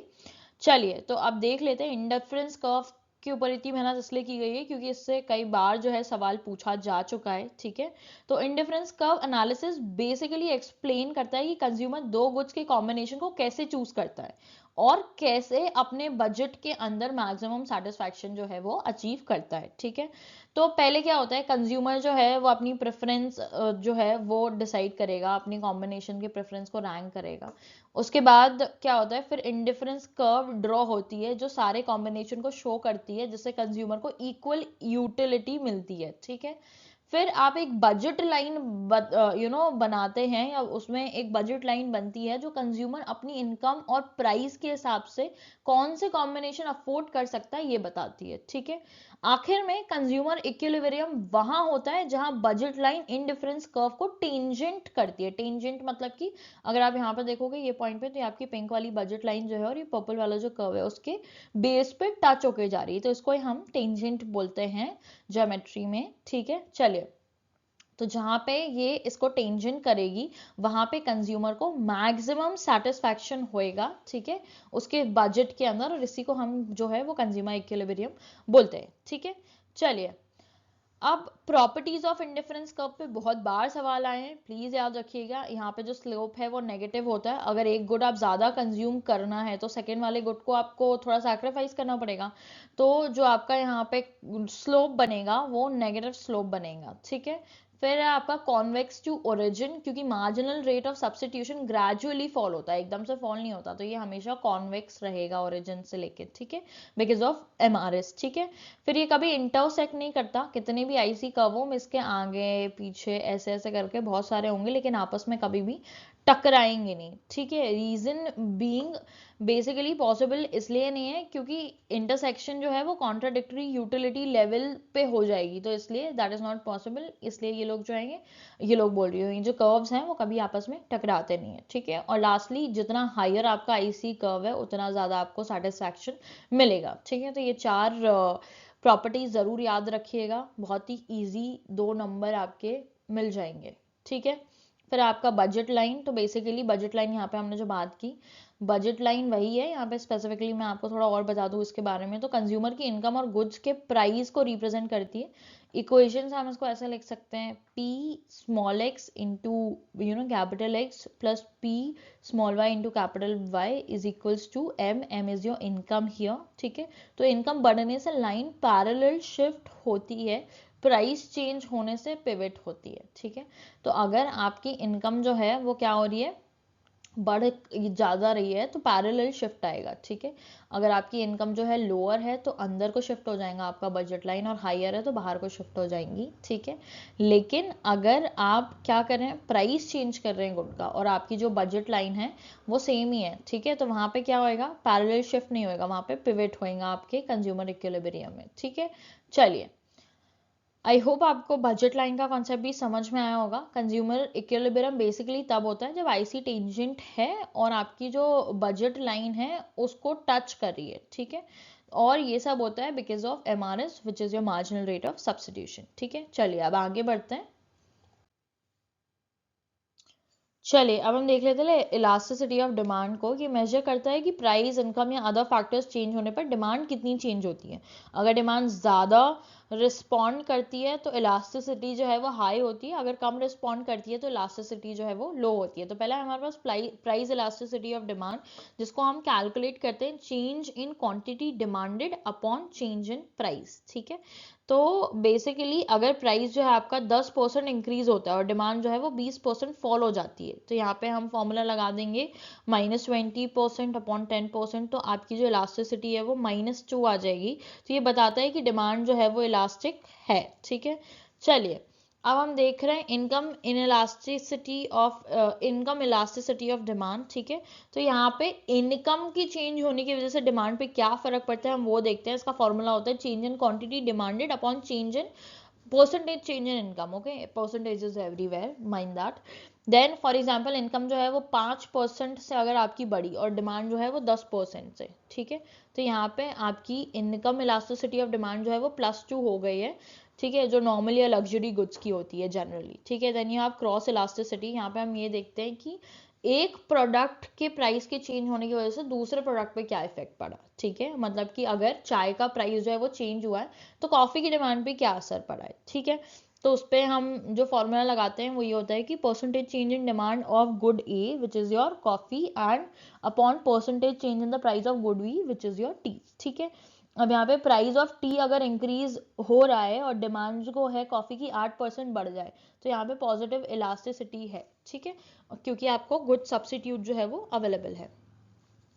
चलिए और सब इसको अगर आप और डिटेल में पढ़ना चाहते हैं तो please go to unit, if you want to do the economics section, business economics in detail, please go to commerce unit 3 and you will be able to learn everything very thoroughly, ठीक है। तो वहाँ पे आपको इसका और detailed और बड़ा वीडियो मिल जाएगा। मैं चाहूँ तो मैं यहाँ पे भी बना सकती हूँ, but I just don't want to be repetitive because already the content is very lengthy to cover everything, ठीक है। लेकिन अगर आप इसको और अच्छे से पढ़ना चाहते हैं और आपके पास टाइम है तो ज़रूर उसको भले आप 2x पे देख लीजिए, लेकिन आपको काफ़ी ज़्यादा कंसेप्चुअल क्लैरिटी और नोट्स वहाँ से मिल जाएंगे, ओके।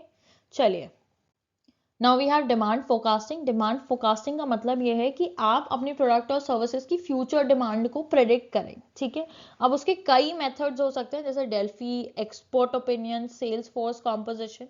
और क्वांटिटेटिव में आपका हो जाएगा trend projection, regression, moving. Quantitative basically जब आप मैथमेटिकली जो है अपनी डिमांड जो है कैलकुलेट करने की कोशिश करें, ठीक है। अब इसकी स्टेप्स क्या है, पहले आप आइडेंटिफाई करोगे प्रोडक्ट और मार्केट को, फिर आप एक टाइम पीरियड सेलेक्ट करोगे कि आपको कब तक के लिए अपनी डिमांड जो है वो फोकस करनी है। इनमें से क्वालिटेटिव या क्वांटिटेटिव में से कोई एक मेथड चूज करेंगे आप, ठीक है। फिर आप डेटा कलेक्शन करेंगे, एस्टिमेट करेंगे डिमांड को using whatever model you have chosen, और फिर उसके बाद वैलिडेट एंड रिवाइज फोरकास्ट, ठीक है।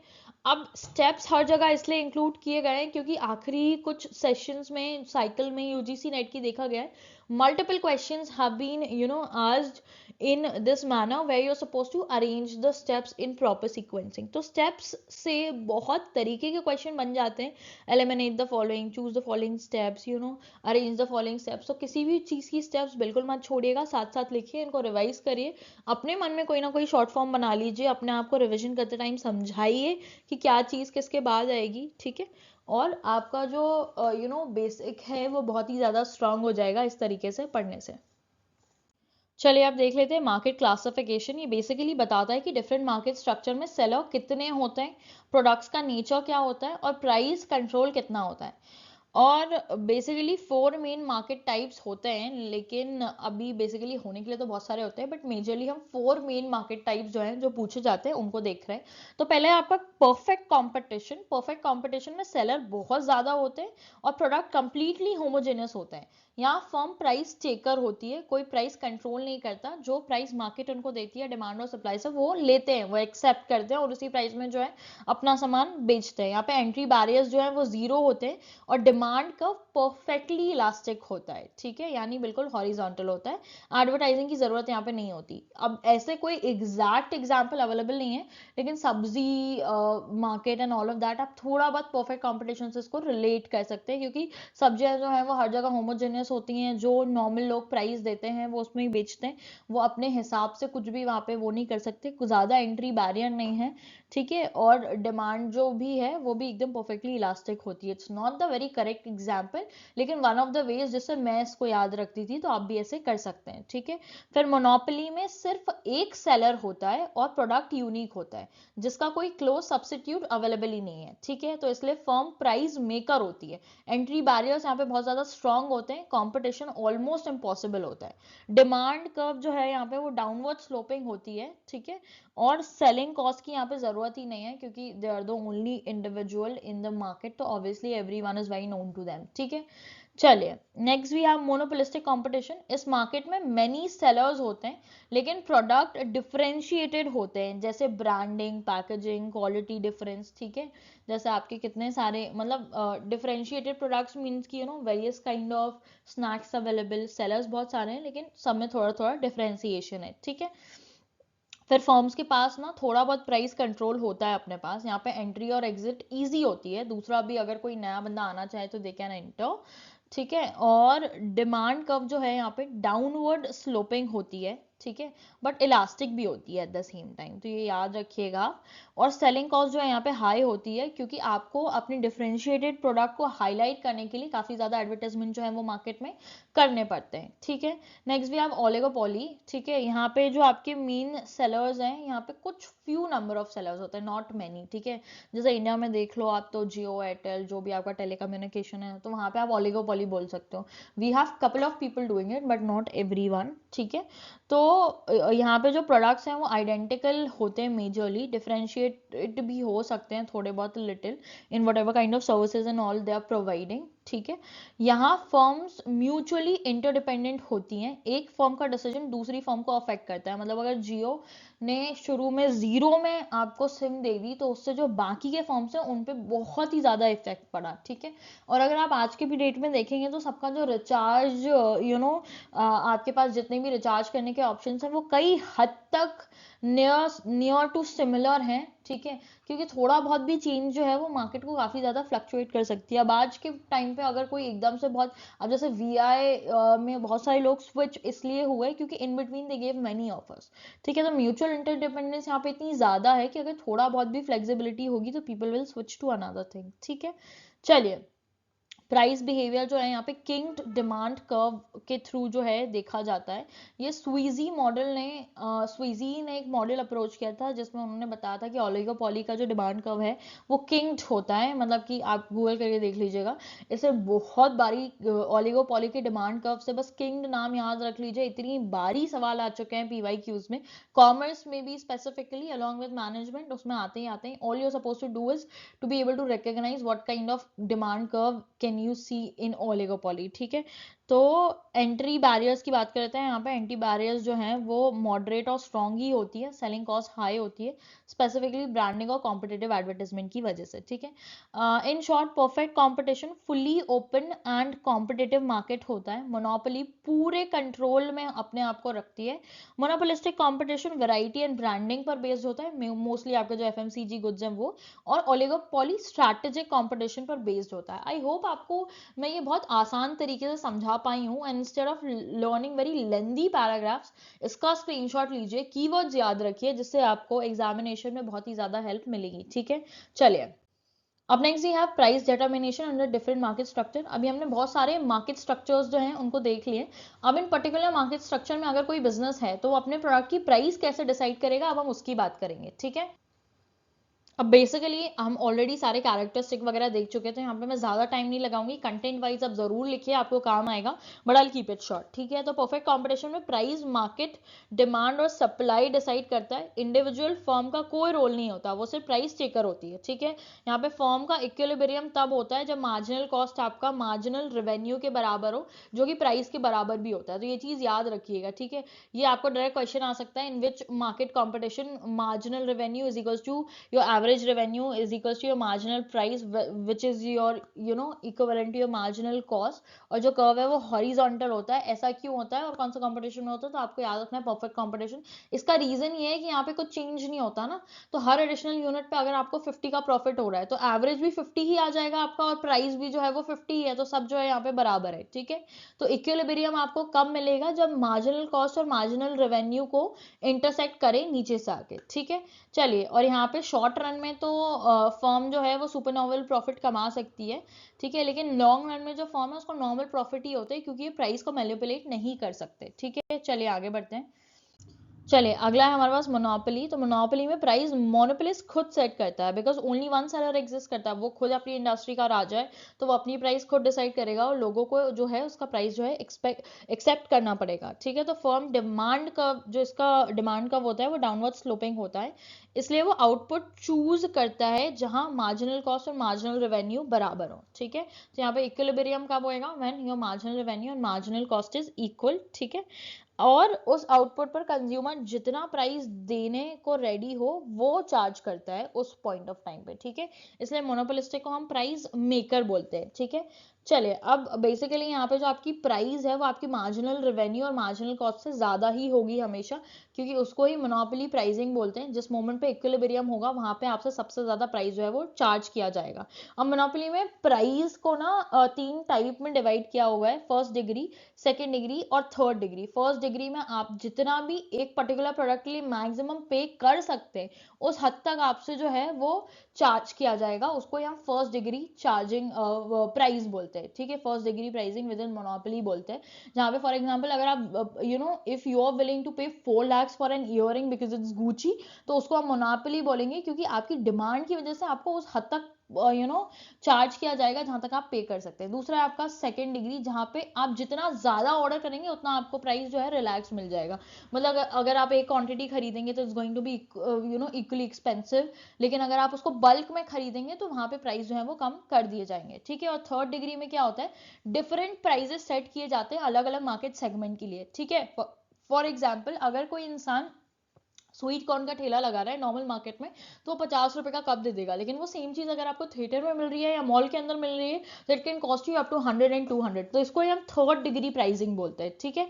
इसको मैंने शॉर्ट में एक्सप्लेन कर दिया क्योंकि इससे सवाल आ सकते हैं, very easy to remember, and I hope I will explain you well, जिससे आप इसको याद रख पाओगे। चलिए आगे बढ़ते हैं। Now we have monopolistic competition. तो मोनोपोलिस्टिक कंपटीशन में फर्म्स डिफरेंशिएटेड प्रोडक्ट सेल करती हैं, इसलिए उनके पास सम प्राइस कंट्रोल होता है। Price determination still downward sloping demand curve के अकॉर्डिंग ही होता है। यहाँ पे शॉर्ट रन में फर्म का जो मार्जिनल कॉस्ट है वो मार्जिनल रेवेन्यू पर प्राइस जहाँ पे भी आके इक्विलिब्रियम पे मिलेगा वहाँ पे प्राइस जो है वो सेट होती है। लॉन्ग रन में प्रॉफिट जीरो हो जाते हैं ड्यू टू फ्री एंट्री, क्योंकि आपके कॉम्पिटिटर्स जो हैं वो बहुत ही ज़्यादा बढ़ जाएंगे, तो यहाँ पे अबनॉर्मल प्रॉफिट्स जो हैं आप अर्न कर सकते हो, लेकिन वो जीरो और लॉसेस में भी टर्न हो सकते हैं because of excessive competition available and free entry and exit. ठीक है, अब यहाँ पे some other facts and figures are also given, please read, that will help you for your examination, उसके हिसाब से यहाँ पे इंक्लूड करे गए हैं। चलिए अब हम आगे बढ़ते हैं। Lastly we have oligopoly I guess, या तो ओलिगोपॉली में प्राइस डिटर्मिनेशन कॉम्प्लिकेटेड होता है बिकॉज फर्म्स म्यूचुअली इंटरडिपेंडेंट होती हैं। A common explanation through Sweezy's kinked demand curve model ये बताता है हमको कि अगर फर्म प्राइस बढ़ाए तो कॉम्पिटिटर्स उसको फॉलो नहीं करते, ठीक है, कब, जब डिमांड आपकी इलास्टिक होती है, लेकिन अगर प्राइस घटाए तो कॉम्पिटिटर्स फॉलो कर लेते हैं, ठीक है। क्यों? क्योंकि डिमांड जो है वो बहुत इलास्टिक है। तो बेसिकली सीधे बताऊं तो स्वीजी कर्व ये बोलता है कि अगर फर्म अपनी प्राइस बढ़ा देगी तो बाकी सारे लोग भले उसको फॉलो नहीं करें, मतलब जियो अपने रिचार्ज का प्राइस बढ़ा दे तो बाकी सारे लोग भले उसको फॉलो नहीं करेंगे, लेकिन अगर वो अपना प्राइस कम कर देगा तो इतना इलास्टिक मार्केट है कि सब उस पर स्विच हो जाएंगे, तो बाकी सारे लोगों को भी अपना प्राइस कम करना पड़ेगा, ठीक है। तो स्वीजी का मॉडल हमको ये बोलता है कि ओलिगोपॉली में अगर एक फर्म अपनी प्राइस बढ़ा देती है तो उससे बाकी कॉम्पिटिटर को कोई फर्क नहीं पड़ता, लेकिन अगर ओलिगोपॉली में अगर एक फर्म अपनी प्राइस को कम करती है तो बाकी सारे लोग भी बहुत तेजी से उसको मैच करने की कोशिश करेंगे, क्योंकि बहुत ही ज्यादा इनइलास्टिक मार्केट है उनकी सबकी, जिनकी कॉस्ट उस टाइम पे प्राइसिंग ज्यादा होगी उनकी डिमांड कम हो जाएगी, ठीक है। तो आई होप आपको ये समझ में आया होगा, ठीक है, किंग डिमांड कर्व क्या है। उसके अलावा भी बहुत सारे मॉडल्स होते हैं ओलिगोपॉली में प्राइस डिसाइड करने की, और पीवाईक्यूज में बहुत बार पूछे गए, तो I given you all the tables and contributors. मेरे रीड आउट करने से I don't think I be able to give you lot of information. Screenshot लीजिए, लिखिए, इनको याद करिए डायरेक्टली, ठीक है। और डुओपॉली एक स्पेशल केस होता है जहाँ पे दो फर्म्स होती है, तो it's not monopoly, it's not oligopoly, oligopoly has few more firms, लेकिन डुओपॉली में सिर्फ दो होती है। तो उस टाइम पे जो मार्केट है वो दो फर्म्स जो है वो अपना डोमिनेट करती हैं, और उसके तीन मॉडल्स होते हैं, एक होता है कोर्नॉट डुओपॉली, एक होता है बर्ट्रांड डुओपॉली, और एक होता है एजवर्थ मॉडल, ठीक है। तो ये किसी पीवाईक्यू में पूछा गया था, इसलिए मैंने यहाँ पे इंक्लूड कर दिया, बस इसको लिख लीजिए। और ये याद रखिएगा कि डुओपॉली के कौन कौन से मॉडल्स होते हैं, ठीक है, किस किस मॉडल्स में वो ऑपरेट करती हैं, that's it and you will be good to go, ठीक है। और यहाँ पे मॉडल के जो कॉन्ट्रीब्यूटर्स हैं इनके नाम जरूर याद रखिएगा, ठीक है। चलिए आगे बढ़ते हैं। चलिए अब हम एक वेरी क्विक कंपैरेटिव रिवीजन कर लेते हैं। तो परफेक्ट कंपटीशन में प्राइस जो है वो आपका लोएस्ट होगा और आउटपुट लेवल हाईएस्ट होगा, ठीक है। मोनोपोली में आपका प्राइस हाईएस्ट होगा और आउटपुट लेवल लोएस्ट होएगा, ठीक है, क्योंकि यहाँ पे आपका जो एफिशिएंसी है वो लीस्ट है because of one particular industry, ठीक है। मोनोपोलिस्टिक कंपटीशन में प्राइस लेवल जो है वो आपके परफेक्ट कंपटीशन से ज्यादा होंगे, आउटपुट फिर भी लोअर ही होएगा, और यहाँ पे थोड़ी बहुत इनएफिशिएंसी होएगी, ठीक है। ओलिगोपॉली में प्राइस जो है वो वेरिएबल होंगे depending on the rest of the competitor available, and ये आउटपुट लेवल जो है उनकी स्ट्रैटेजी पे डिपेंड करेगा, ठीक है। चलिए आगे बढ़ते हैं। चलिए अब हम देखेंगे नेशनल इनकम क्या होता है। बेसिकली एक कंट्री की total income output, economic output जो होती है उसको हम नेशनल इनकम बोलते हैं, यानी एक साल में कंट्री के लोगों ने जितनी गुड्स और सर्विसेज प्रोड्यूस की उनका मॉनेटरी वैल्यू क्या है, उसको हम नेशनल इनकम बोलते हैं, ठीक है। अब यहाँ पे कुछ डेफिनेशंस हैं नेशनल इनकम की जो इन लोगों ने दी है, क्योंकि डायरेक्ट डेफिनेशन के क्वेश्चंस आते हैं तो I have included here, you can write it down और टेक स्क्रीनशॉट। चलिए आगे बढ़ते हैं। चलिए अब हम देख लेते हैं नेशनल इनकम के जो सारे आपके कंसेप्ट्स होते हैं, थोड़े बहुत टॉपिक्स रिलेटेड। पहले आपका जीडीपी। जीडीपी कंट्री के डोमेस्टिक टेरिटरी में प्रोड्यूस फाइनल गुड्स और सर्विसेज की वैल्यू शो करती है, चाहे इंडियन हो या नॉन इंडियन प्रोड्यूसर्स हो, कोई भी हो, एक टेरिटरी के अंदर कितना प्रोडक्शन हुआ है उसको ही हम जीडीपी बोलते हैं, ठीक है। वेराज जीएनपी जो है, इंडियन नेशनल्स ने जितना प्रोड्यूस किया, चाहे इंडिया के अंदर या बाहर, उनका टोटल बताती है, ठीक है। तो GNP is equals to GDP plus net factor income from abroad. बाहर भी इंडियन सिटीजन्स ने जो सब कमाया वो हम इसमें ऐड कर देते हैं, ठीक है। अगला है हमारे पास एनडीपी, ठीक है, विच is your net domestic product, ठीक है। तो जब हम जीडीपी में से डेप्रिसिएशन माइनस कर देते हैं, ठीक है, तो हमारा नेट डोमेस्टिक प्रोडक्ट जो है वो आ जाता है, ठीक है। And then we have NNP. तो NNP is basically net national product, ठीक है। तो जब भी हम जीएनपी से डेप्रिसिएशन माइनस कर दो तो आपका एनएनपी मिल जाएगा आपको, ठीक है। एनएनपी एट फैक्टर कॉस्ट को ही हम नेशनल इनकम बोलते हैं, ठीक है। तो जब हम जीडीपी में से अपने फॉरेन जो भी लोग काम कर रहे हैं उनकी इनकम को ऐड कर दें, डेप्रिसिएशन को माइनस कर दें, तो हम किस पे पहुंच जाएंगे, एनएनपी पे। हमारे पास क्या मिल जाएगा हमको, net national income, sorry net national product, जो कि हमारी नेशनल इनकम होती है, ठीक है। तो अब इसके अलावा एक और कॉन्सेप्ट होता है आपका एनएनपीएफसी, नेशनल इनकम। ये सबसे इंपॉर्टेंट कॉन्सेप्ट है, इंडियन सिटीजन्स के रियल इनकम को मेजर करती है, ठीक है। तो जब आप जीडीपी को इतने लेवल पे स्टेप डाउन कर देंगे तो आप एनएनपीएफसी पे पहुंच जाएंगे, ठीक है। NNPFC means net national income at factor cost, ठीक है। अब हाँ, थोड़ी जो नेशनल इनकम है उसकी कुछ टाइप्स होते हैं, वो एक बार क्विकली देख लेते हैं। जो आपका ग्रॉस वर्सेस नेट होता है, ठीक है। तो ग्रॉस में से आप डेप्रिसिएशन माइनस करेंगे तो आप नेट पे चले जाएंगे। फॉर्मूले हैं जो आपको कैलकुलेशन अगर दिया जाए तो उसमें काम आ सकते हैं। ग्रॉस से नेट में जाने के लिए हम डेप्रिसिएशन माइनस करेंगे, डोमेस्टिक से नेशनल जाने के लिए हम अपना NFIA को ऐड कर देंगे, विच is your net factor income from abroad. और फैक्टर कॉस्ट से मार्केट प्राइस पे जाने के लिए हम इनडायरेक्ट टैक्सेस और सब्सिडीज को, इनडायरेक्ट टैक्सेस को मार्केट प्राइस में से माइनस कर देंगे और सब्सिडीज को ऐड कर देंगे, ठीक है। चलिए, ये बहुत ही 11th-12th का कॉन्सेप्ट था। आई होप आपको ये चीज़ें याद हों, हमने बचपन में बहुत कैलकुलेशंस किए हैं इस पे। जस्ट इन केस आपको इसमें से कोई न्यूमेरिकल भी आ जाए तो घबराइएगा मत, बहुत आसान है, इसलिए मैंने आपको वर्बली बता दिया है, लिख लीजिएगा और रिवाइज करिएगा, ठीक है। चलिए आगे देखते हैं। Now we have methods of national income measurement. तो मेजरली हम 3 मेथड्स पढ़ते हैं। पहला हो गया आपका वैल्यू एडेड मेथड, जिसको आउटपुट या प्रोडक्शन मेथड भी बोलते हैं। तो हर सेक्टर का वैल्यू एडेड ऐड करते हैं, जैसे कि एग्रीकल्चर है, उसमें से कितना प्रोडक्शन हुआ, इंडस्ट्री से, सर्विसेज से, सबको ऐड कर देंगे हम, सारे सारे सेक्टर्स को। तो हमारे पास जो है नेशनल इनकम आ जाएगी फ्रॉम वैल्यू एडेड मेथड, ठीक है। तो यहाँ पे जितने भी वैल्यू ऑफ आउटपुट है उनको ऐड कर देंगे, उसमें से इंटरमीडिएट कंजम्पशन जो हमने बीच में कंज्यूम कर लिया उसको माइनस कर देंगे, तो हमारे पास नेशनल इनकम आ जाएगी थ्रू दिस मेथड, ठीक है।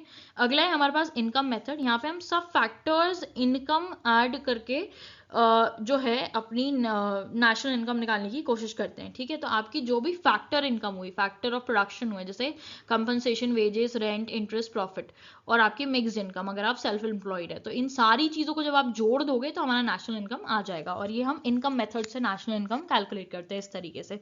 लास्टली हमारा एक्सपेंडिचर मेथड, मतलब कि आपकी फाइनल एक्सपेंडिचर हम ऐड कर देंगे, आपने जो जो भी एक्सपेंडिचर किया है गुड्स और सर्विसेज पे एक पूरे साल में, उनका टोटल कर देंगे तो भी हमारे पास जो है नेशनल इनकम आ जाएगी। कैसे, तो यहाँ पे सी जो है आपका वो कंजम्पशन हो जाएगा, I investment, G government expenditure, plus net exports, ठीक है। तो इन सारी चीज़ों को ऐड करके हम जो है नेशनल इनकम निकाल पाएंगे with the help of expenditure method, ठीक है। चलिए, तो नेशनल इनकम एक कंट्री की टोटल इकोनॉमिक परफॉर्मेंस को मेजर करता है और उससे जीडीपी, जीएनपी, एनएनपी जैसे कॉन्सेप्ट्स और 3 मेथड्स के थ्रू कैलकुलेट किया जा सकता है, ठीक है। चलिए आगे बढ़ते हैं। आई hope you understood this really well. Inflation को अगर हम समझने की कोशिश करें, जो हमारा अगला टॉपिक है, तो बेसिकली सिंपल मीनिंग ये है कि जनरल प्राइस लेवल का कंटिन्यूसली इंक्रीज होना, जिससे मनी की परचेजिंग पावर कम हो जाती है। मतलब सेम अमाउंट ऑफ मनी में पहले से कम चीज़ें अब आपको मिलेंगी, उस सिचुएशन को ही हम क्या बोलते हैं, इन्फ्लेशन। ठीक है, अब इन्फ्लेशन को मैंने बहुत सारे आपको टाइप्स दिया है, ये बेसिकली PYQs में पूछे गए हैं और इंपॉर्टेंट है इसलिए यहाँ पे लिखे हुए हैं। तो पहला है आपका on the basis of speed. तो पहला होता है आपका क्रीपिंग इन्फ्लेशन, मतलब कि जो आपकी इन्फ्लेशन है यहाँ पे वो स्लो होती है, 1 से 3% होती है एनुअली। ठीक है, और इसको बहुत ही ज़्यादा जो है ये नोटिसेबल नहीं होती है। Then you have walking creeping, मतलब बेसिकली क्रीप करना, जैसे बच्चे क्रीप करते हैं। Okay, then you have walking inflation, तो 3 से 7% की होती है, और यहाँ पे इकोनॉमी जो है वो मैनेजेबल होती है, लेकिन ये वार्निंग स्टेज होती है, इसके आगे जो है सिचुएशन सीरियस हो सकती है। ओके, वॉकिंग के बाद we have galloping basically walking के बाद एक रनिंग स्टेज भी आ सकता है, जहाँ पे आप 10 to 20% को मेंशन कर सकते हैं। यहाँ पे परचेजिंग पावर जो है वो क्विकली गिरती है। फिर आता है गैलपिंग, मतलब कूदना।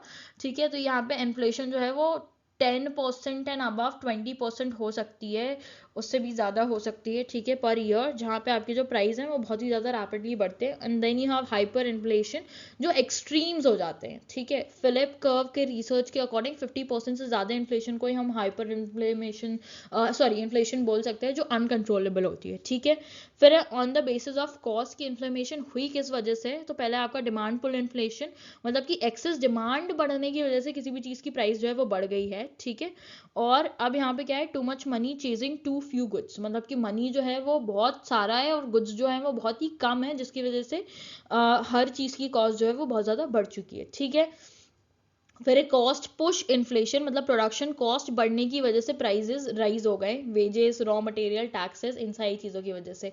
Then you have structural inflation. ठीक है, तो स्ट्रक्चरल इन्फ्लेशन बेसिकली क्या होता है, जब आप डेवलपिंग इकोनॉमीज में इम्बैलेंस हो जाते हैं, उसकी वजह से जो है वो इन्फ्लेशन देखने को मिलता है। जैसे कि फॉर एग्जांपल कभी जो है एग्रीकल्चर गुड्स जो हैं वो अच्छे से इस साल नहीं हुए, आपको एक पर्टिकुलर चीज़ की जो है स्कैरसिटी हो गई है, तो वहाँ पे इम्बैलेंस होने की वजह से जो है इन्फ्लेमेशन देखने के लिए मिलेगा। और भी कुछ तरीके हो सकते हैं, जैसे इम्पोर्ट इन्फ्लेशन। ठीक है, जहाँ पे ऑयल के प्राइस राइज हो गए क्योंकि इम्पोर्ट करते टाइम जो है वो दूसरी कंट्री ने उसके प्राइजेस बढ़ा दिए, फॉरेन प्राइजेस बढ़ चुके हैं। ठीक है, डोमेस्टिक प्राइस के हिसाब से। देन बिल्ट इन इन्फ्लेमेशन हो सकता है, बिल्ट इन इन्फ्लेशन बेसिकली यहाँ पे क्या होता है, वेज प्राइस स्पाइरल बन जाता है, मतलब जो आपके वर्कर हैं वो वेजेस जो है उसको बढ़ा देते हैं, फर्म्स प्राइजेस बढ़ाती हैं, तो एक साइकिल जो है वो कंटिन्यू हो जाता है। तो basically built in inflation means की एक पर्टिकुलर चीज़ ने जो है अपनी प्राइस बढ़ाई, उसकी वजह से दूसरी की बढ़ गई, उसकी वजह से तीसरी की बढ़ गई। ठीक है, ये मैंने कुछ आपको एक्स्ट्रा भी बता दिए जो यहाँ पे मेंशन भी नहीं है, तो प्लीज़ इनको अच्छे से याद रखिएगा। ठीक है, देन अदर टाइप में वी हैव स्टैगफ्लेशन। ठीक है, तो अब स्टैगफ्लेशन का मतलब ये होता है कि इन्फ्लेमेशन बहुत ज़्यादा बढ़ी हुई है, साथ ही साथ में अनएम्प्लॉयमेंट है, तो महंगाई तो है ही, लोगों के पास इनकम का भी कोई जरिया नहीं है, तो उस सिचुएशन को हम स्टैगफ्लेशन बोलते हैं। ठीक है, मतलब इन्फ्लेशन जो है वो काफ़ी लंबे टाइम तक जो है स्टेगनेंट हो जाती है। फिर आपका इंपोर्टेड इन्फ्लेशन, जो अभी मैंने आपको ऊपर बता दिया। Then you have core inflation, means की जो ऑल टुगेदर इन्फ्लेशन जो है आपके इकोनॉमी में है, लेकिन फूड और फ्यूल आप उसमें से एक्सक्लूड कर देंगे, मतलब फूड और फ्यूल जो है वो आपको नॉर्मल रेट्स पे मिल रहा है, तो उसको हम क्या बोलते हैं, कोर इन्फ्लेशन। ठीक है, उसके अलावा भी बहुत सारे तरीके के इन्फ्लेशन होते हैं। डिफ्लेशन भी हो सकता है, जहाँ पे जनरल प्राइस राइज जो है वो आपका फॉल हो जाता है। रीफ्लेशन होता है, जहाँ पे इकोनॉमी को रिवाइव करने के लिए प्राइजेस इंटेंशनली इंक्रीज किए जाते हैं थ्रू पॉलिसी। डिसइन्फ्लेमेशन होता है, जहाँ पे डिसइन्फ्लेशन होता है, जहाँ पे इन्फ्लेशन पॉजिटिव होता है, बस जो स्पीड है इन्फ्लेशन की वो स्लो हो जाती है। सेक्टोरल इन्फ्लेशन होता है, किसी स्पेसिफिक सेक्टर का प्राइस राइज, जैसे फूड इन्फ्लेशन एक्सेट्रा। ठीक है, तो आई होप आपको ये सब कुछ समझ में आया हो। MCQs मैच द फॉलोइंग में पूछे जाते हैं, इसलिए यहाँ पे इतना ज़्यादा डिस्कस कर रही हूँ। I hope you are clear with all these types. चलिए आगे बढ़ते हैं, अब हम डिस्कस। चलिए अब मेजरमेंट ऑफ इन्फ्लेशन देख लेते हैं कि आप इन्फ्लेशन को किस किस तरीके से मेजर कर सकते हैं। तो पहले आपका CPI, कंज्यूमर प्राइस इंडेक्स, मतलब हाउस होल्ड की कंजम्पशन बास्केट के प्राइस पर बेस्ड होता है। ये इन्फ्लेशन का सबसे कॉमन मेजर होता है। ठीक है, मतलब आप बेसिकली जो चीज़ें कंज्यूम कर रहे हैं, फॉर एग्जाम्पल अगर आप 10,000 की ग्रोसरी लाते हैं तो अगर आपकी कितनी क्वांटिटी जो है आपके बास्केट में चेंज हो रही है, उसको ही हम सीपीआई की मेजरमेंट बोलते हैं। ये अलग अलग होता है, अर्बन एरिया पे अलग हो सकता है, रूरल एरिया पे अलग हो सकता है, कंबाइंड भी हो सकता है, और इसको नेशनल स्टैटिस्टिकल ऑफिस जो है पब्लिश करता है, ठीक है। Then we have wholesale price index, ठीक है। Wholesale price, basically wholesale level के प्राइजेस मेजर किए जाते हैं। इंडिया में ट्रेडिशनली यूज होता है ये, ठीक है। और इसको जो है ऑफिस ऑफ इकोनॉमिक एडवाइजर जो मिनिस्ट्री ऑफ कॉमर्स के अंदर आते हैं वो पब्लिश करते हैं, ठीक है। और lastly we have GDP deflator, ठीक है। तो जीडीपी डिफ्लेटर इकोनॉमी में प्रोड्यूस्ड सारे फाइनल गुड्स और सर्विसेज के प्राइजेस कंपेयर करता है, ठीक है। अब इसका एक फॉर्मूला भी है, nominal GDP upon real GDP into 100, ठीक है। और ये बहुत ही ब्रॉडर कॉन्सेप्ट है, जहाँ पे कोई फिक्स बास्केट नहीं होता है, और ये आपको करंट सिचुएशन एनालिसिस करके देगा। चलिए आगे बढ़ते हैं। अब next we have business ethics, ठीक है। तो बिजनेस एथिक्स बेसिकली बिजनेस करने के मोरल प्रिंसिपल, वैल्यूज और स्टैंडर्ड्स ऑफ गाइडिंग बिहेवियर, जिस तरीके से आप एक बिजनेस सिचुएशन पे बिहेव करते हैं, उन सारी चीज़ों को बिजनेस एथिक्स बोलते हैं। बिजनेस एथिक इंश्योर करता है कि एक बिजनेस जो है वो फेयर हो, ट्रांसपेरेंट हो, रिस्पॉन्सिबल हो और इंटेग्रिटी के साथ काम करे।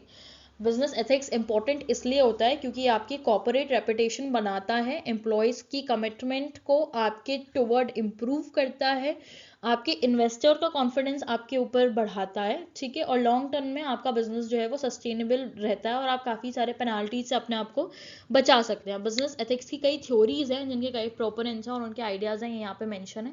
पहला आपका यूटिलिटेरियन अप्रोच जो बेंथम और मिल ने दिया था। यहाँ पे उन्होंने बोला था कि एथिकल एक्शन अगर आप लेंगे तो आपको जो आपके जो ग्रेटेस्ट गुड और greatest good for greatest number की, मतलब कि आप जो भी ग्रेटेस्ट चीज़ें करेंगे वो और ज़्यादा जो है एम्पलीफाई होकर आपको रिवॉर्ड देंगी, ठीक है।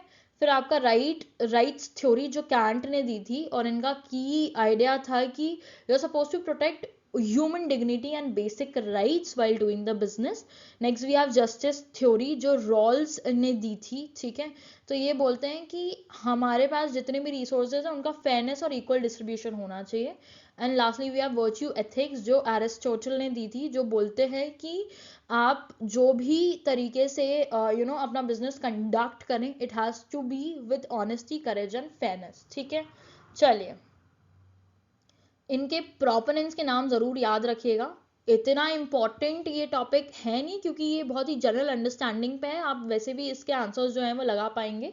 बस जो थ्योरीज है और उनके जो प्रोपोनेंट्स है वो इम्पॉर्टेंट है, उनसे एमसीक्यूज आया तो आपको यहाँ पे 2 नंबर पक्के मिल जाएंगे। चलिए अब next we have corporate social responsibility, ठीक है। कॉर्पोरेट सोशल रिस्पॉन्सिबिलिटी का मतलब है कि स्टेक होल्डर्स जो होते हैं बिजनेस के, उनकी रिस्पॉन्सिबिलिटी क्या बनती है कम्युनिटी के लिए, गवर्नमेंट के लिए, एम्प्लॉयज़ के लिए, इन्वायरमेंट के लिए, ठीक है। ये यूजुअली जो है कैरल्स के पिरामिड मॉडल से इवॉल्व होना चालू हुआ था ये कॉन्सेप्ट, ठीक है। और यहाँ पे आपको कॉर्पोरेट सोशल रिस्पॉन्सिबिलिटी के विद इन बहुत सारी और रिस्पॉन्सिबिलिटी बताई गई हैं, जैसे economic responsibility, as a business आपको प्रॉफिटेबल होना है, लीगल रिस्पॉन्सिबिलिटी, लॉ को आपको ओबे करना है, एथिकल रिस्पॉन्सिबिलिटी मतलब आपको वही करना चाहिए जो सही है, एंड देन फिलेंथ्रोपिक रिस्पॉन्सिबिलिटी मतलब कि आपको एक गुड कॉर्पोरेट सिटीजन की तरह रहना है, ठीक है। अब सीएसआर जो है इंडिया में कंपनीज एक्ट 2013 के अंदर रेगुलेट होता है, जहां पे अगर कोई कंपनी जिसकी नेट वर्थ 500 करोड़ है और साल का टर्नओवर मतलब सेल्स 1000 करोड़ है और नेट प्रॉफिट 5 करोड़ है और इनसे ज़्यादा है, मतलब आपकी नेट वर्थ 500 करोड़ या उससे ज़्यादा, टर्नओवर 1000 करोड़ या उससे ज़्यादा, या नेट प्रॉफिट 5 करोड़ या उससे ज़्यादा, तो आपको कंपल्सरी 2% अपने नेट प्रॉफिट का, ठीक है, प्रीवियस 3 सालों का सीएसआर में इन्वेस्ट करना होता है, ठीक है। मतलब आपको कॉर्पोरेट सोशल रिस्पॉन्सिबिलिटी के लिए 2% अपने एवरेज नेट प्रॉफिट का, पिछले 3 सालों के एवरेज नेट प्रॉफिट का स्पेंड करना होता है। और वो आपको किन किन एरिया में करना है, आपको एजुकेशन में कर सकते हो, आप हेल्थ केयर में कर सकते हो, आप एनवायरमेंट प्रोटेक्शन में कर सकते हो, आप जेंडर इक्वालिटी में कर सकते हो, ये सारे आपको एरियाज दिए हुए हैं स्केड्यूल 7 के अंदर, जहाँ पे आप अपना जो सीएसआर का 2% है वो इन्वेस्ट कर सकते हो। और ये हर कंपनी के लिए मैंडेटरी है जिनके टर्नओवर और डेटा इस तरीके के होंगे या इससे ज़्यादा होंगे, ठीक है। तो आई होप आपको ये समझ में आया होगा और ये सारे रूल्स कंपनीज एक्ट 2013 में मेंशन्ड हैं, ठीक है। चलिए अब हम देख रहे हैं हमारा आखिरी topic of this unit, corporate governance, तो बेसिकली किसी भी कंपनी को किस तरीके से डायरेक्ट या कंट्रोल किया जाता है उसको ही हम कॉर्पोरेट गवर्नेंस बोलते हैं।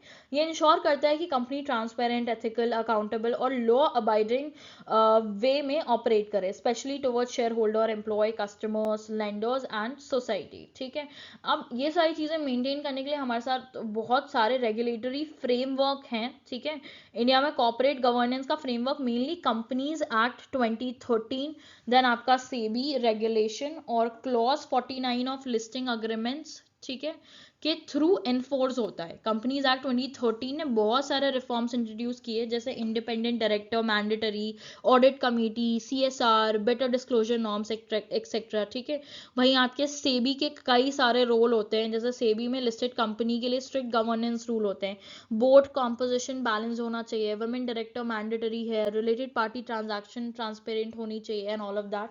ठीक है, फिर core principles of corporate government जो होते हैं वो बेसिकली आपके ये 5 होते हैं, और ओईसीडी फ्रेमवर्क बोला जाता है इसको। ठीक है, तो यहाँ पे क्या होता है, आपके शेयर होल्डर को राइट्स जो है वो डिफाइन होते हैं कि शेयर होल्डर्स के क्या राइट्स हैं वो।